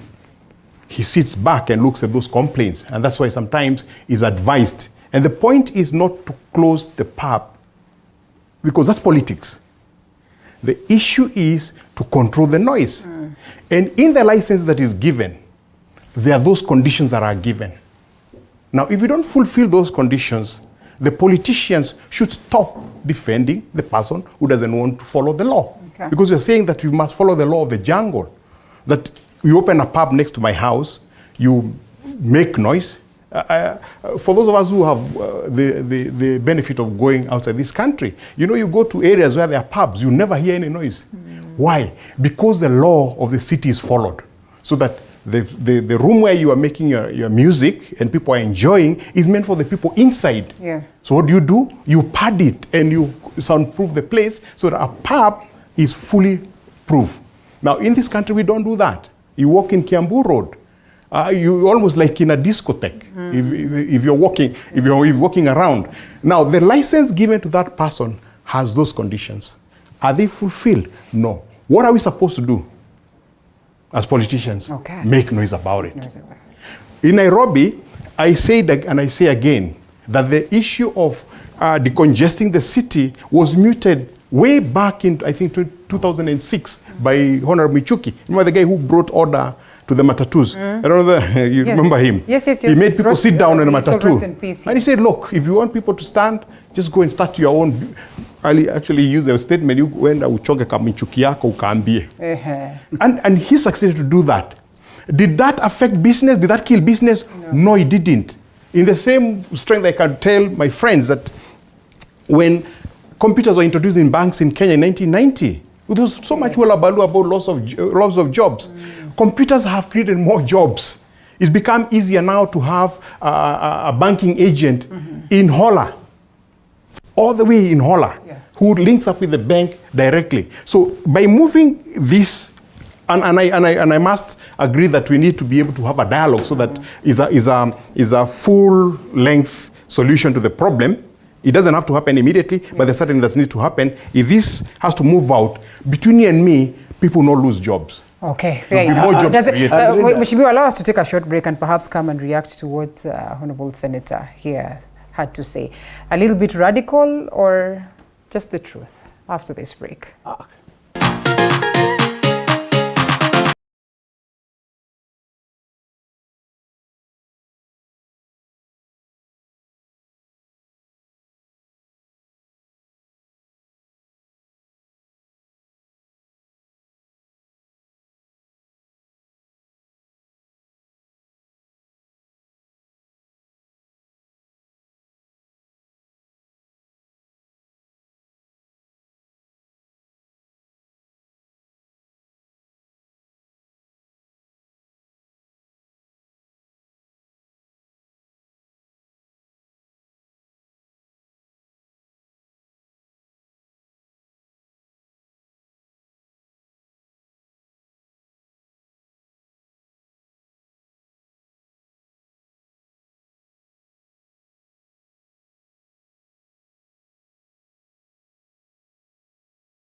Right, last laps of this segment before we get to shift gears to a different conversation will be about food, Tasty Wednesday.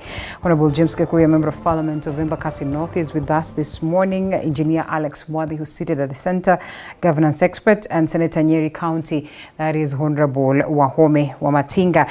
Gentlemen, yes, Mheshimiwa, you wanted to say something? Oh, actually my area of concern is just how to manage the city.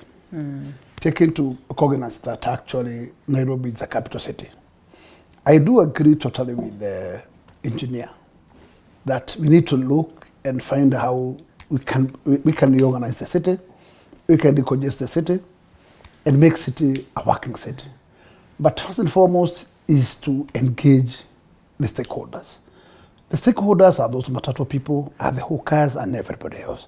If our constitution envisages that actually there has to be public participation, let us involve these people in decision making. At a point where then you cannot be able to go win-win, then is when the other stakeholders can be able to be brought in, which are just at a higher level from the level of a governor. I still think that actually we can manage the maintenance of matatu in the city and their mechanism. But Sakanja as a governor alone, he can't make it. Because he also requires blessings from the national government.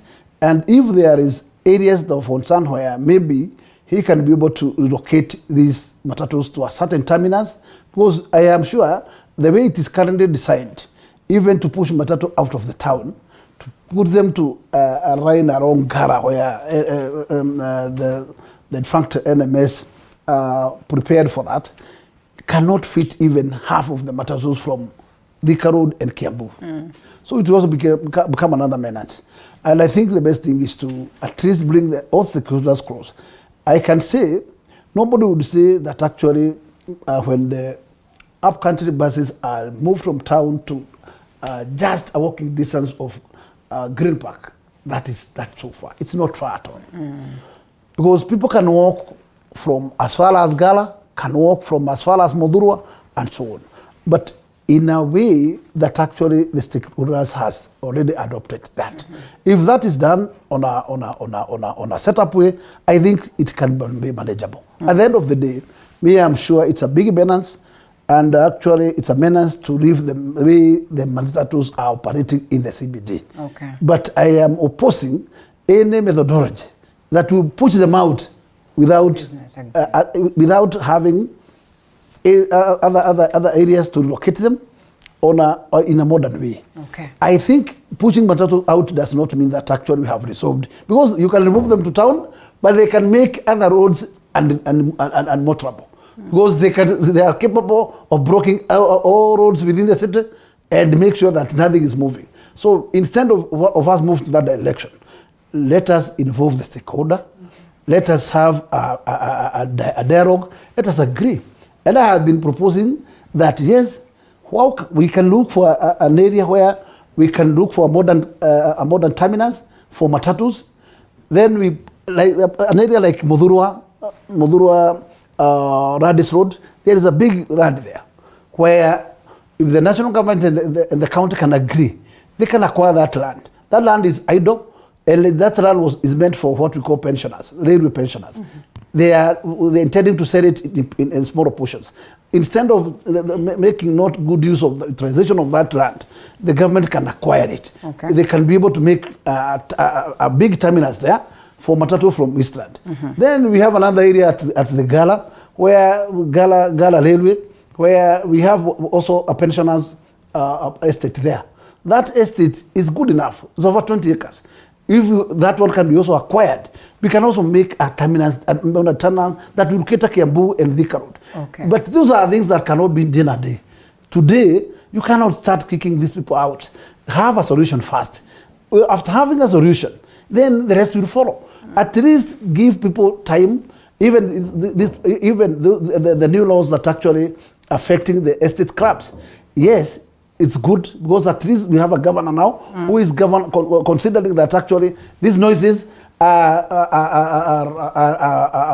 a nuisance to our students or to our children. That's okay. That's a good direction. but let us have a mechanism. How do we get there? Yes, I agree that in fact sometimes governor can give a directive that can be misused by his implementers. Because first, what was happening, they were rocking these crabs. But later the governor at least gave a clarification. Yeah. And he said, we are not saying that we rock the crabs.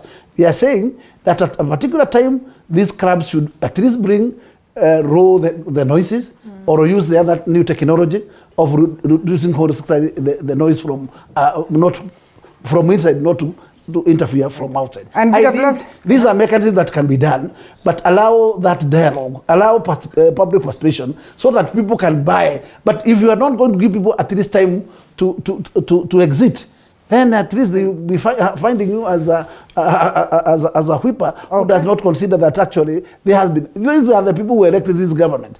And let me tell you, if you fail to involve them in decision making, then you go the wrong way.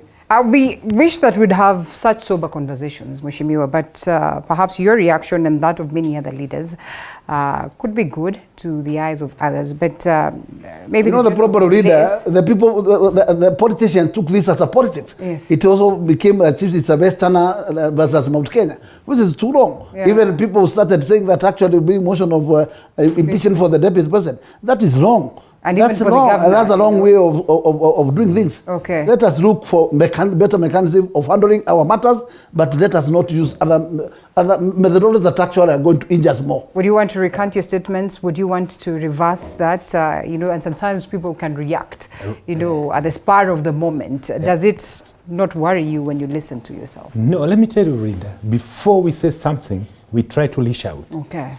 And if I try to leash out to you, I try to talk to you that we need to have a conversation, we need to have a solution around this, and then you don't not listen, you become everything, then the only way to get you down from up there is to fuel the fire. To make sure that we generate enough heat for you to calm down. Okay. Why we're having this discussion today, it's because we actually reacted that way. Had we not done it, people could have assumed everything is okay. And then when things start going south, we start saying, why didn't we see this coming? There was an attempt, and not one, not twice, multiple times, to have a discussion. How do we have a solution to this? I do think, and I do believe that we need indeed to reorganize the capital city of Kenya. Yeah. But the only way we can do that is having a round table discussion and looking at those possibilities. There could even be a question, where does the county government get the resources to buy those parcels of land? Then we'll bring in, why don't we bring on board investors in this new spirit of the public-private partnership, and maybe even extend it with 1P, we say public-private people's partnership, where we also bring in the matatu sector, the small business sector, and tell them, you are becoming stakeholders in this. Invest in the horizontal development, the vertical development, we get investors and to develop it. This is what we are talking about. But if we come and ask you, let's sit down and talk, and you do not listen to us, then the only thing we need to do, Rita, is to shout at you so that you can listen to us, so that you can even notice that we are there. The problem we have in this country is when we are sent to leadership, unfortunately so, we do forget very fast the promises that we made to our people. Yeah. And we also forget very fast that 5 years is such a short time that we'll be going back to the same electorate and telling them, why didn't we deliver? And we have a good chance. We have the political goodwill from the national government. Let's take advantage of that to make devolution work. That is all that we are saying. Devolution has to work for it must work. Considered a success. Engineer, as you close it for us. Yes. 2 or 3 things. Number one, my desire is that the people in central government, whether it's legislature or judiciary or the executive, should allow the governors to do their job. They have a mandate and they have to do it. To start saying that if I was given a license that needs me to control noise and somebody tells me, shut down unless you control noise, is to fight business of certain ethnic group, for me is very wrong. I think we should not ethnicize the problems that we have in Nairobi. We should deal with those problems head on. I desire that my governor, Bwana Sakaja, of course, takes time to be able to engage people who can advise him from a technical point of view in terms of a long-term solution, a final solution. Because when you hear people say that, how do you expect people to walk from this place to that place? You just have to go back 20 years ago. All upcountry buses used to go to Machakos bus station. And every one of us, wherever you came from, you went there, you found your way there. So it's not something new. So when you say that people can't walk, what are you talking about? People can. People can organize themselves. People have done that in the past. Number 3, Nairobi, everyone admits is congested. Someone has to decongest it. And that person, I think, is Sakaja. Let's give him a chance. When we criticize him, let's not call for ethnic support, but let's call for points that help him think through the solution. Fair enough. We should, the election of and I've told you many times, the election of 2022 was about eventualizing the political conversation. That's true. His Excellency President Ruto, and that's why I love the guy, when he started doing the campaigns in after the handshake, because that's when he started his campaign, he worked very hard to remove that whole business of tribal chiefs coming together to be able to be elected. Yeah. He brought a conversation over the economy of this country, the development of this country. And he picked up the right place that if you develop the bottom, the top automatically will develop. You create a more middle class and a better class. So let's not take ourselves back there. Right. Nairobi belongs to every Kenyan. It's not a Kikuyu city. It's every Kenyan. So if the business are affected, every business is affected and every Nairobian is affected. Let's stop this business of assuming that because Kikuyus are supposedly, and that's not true by the way, they're not the majority. If they are majority business owners, their customers are everybody else. We've come this far without ethnicity conversation. Let's cut it off. Fair enough. Mheshimiwa, close it for us in a minute or there. Madam Leader, let me say that in fact there are some teething issues here and there, but they are not blockage to our achievement. I think that element of team dialoguing is quite important. We don't like to be seen throwing mud to each other or making things boil. It's like as if there is no control. I still believe that at least there's no war between the DP and Sakanja. No, it's only that there is interest. And I can tell you, the Deputy President has a constituency in this city. Yes, whether we like it or not. Okay. He has a constituency. And at least nobody would say, although when he says, yes, let us go slow. We need also to take care of these people, and that is what we promised them. And if we didn't promise them, then let us do as we promised. Okay. So if we want to handle reorganization, let us involve them as we go forward. And that's the only way to go. Let us not use force, even though I am sure the governor has power within the law to articulate his business without even consulting. He can do that. But I can tell you, it will be okay when it is happening that way. And it is contrary out of what we promised our Kenyans when we are looking for hospitals, because still, after 5 years, we still need these people. So let's find a way on how we can be able to at least be a win-win situation. It cannot be a win-win situation. At the end of the day, whenever there is a change, there has to be at least some pinches. And therefore, we must be ready for that. We are ready that actually the city is so congested, and we need to find a way of decongesting going forward. Okay, fair enough. Mheshimiwa, as we close. Thank you very much, Linda. Let me also wrap it up by saying we are actually not spoiling for a fight. What we're doing is we are spoiling for a conversation, a candid conversation where we sit down and say, from here, moving forward, how do we want to change? We know that change is inevitable. It's actually said to be the only constant factor. As we bring about that change, let's also have a candid discussion. How are we affecting our people? Are we being accommodative enough? Even if we are not able to bring all the changes at once, how do we do it procedurally and in stages so that we do not disrupt the lifestyles of the people? And most important, because we in Kenya Kwanza campaigned on a platform of supporting the hustlers.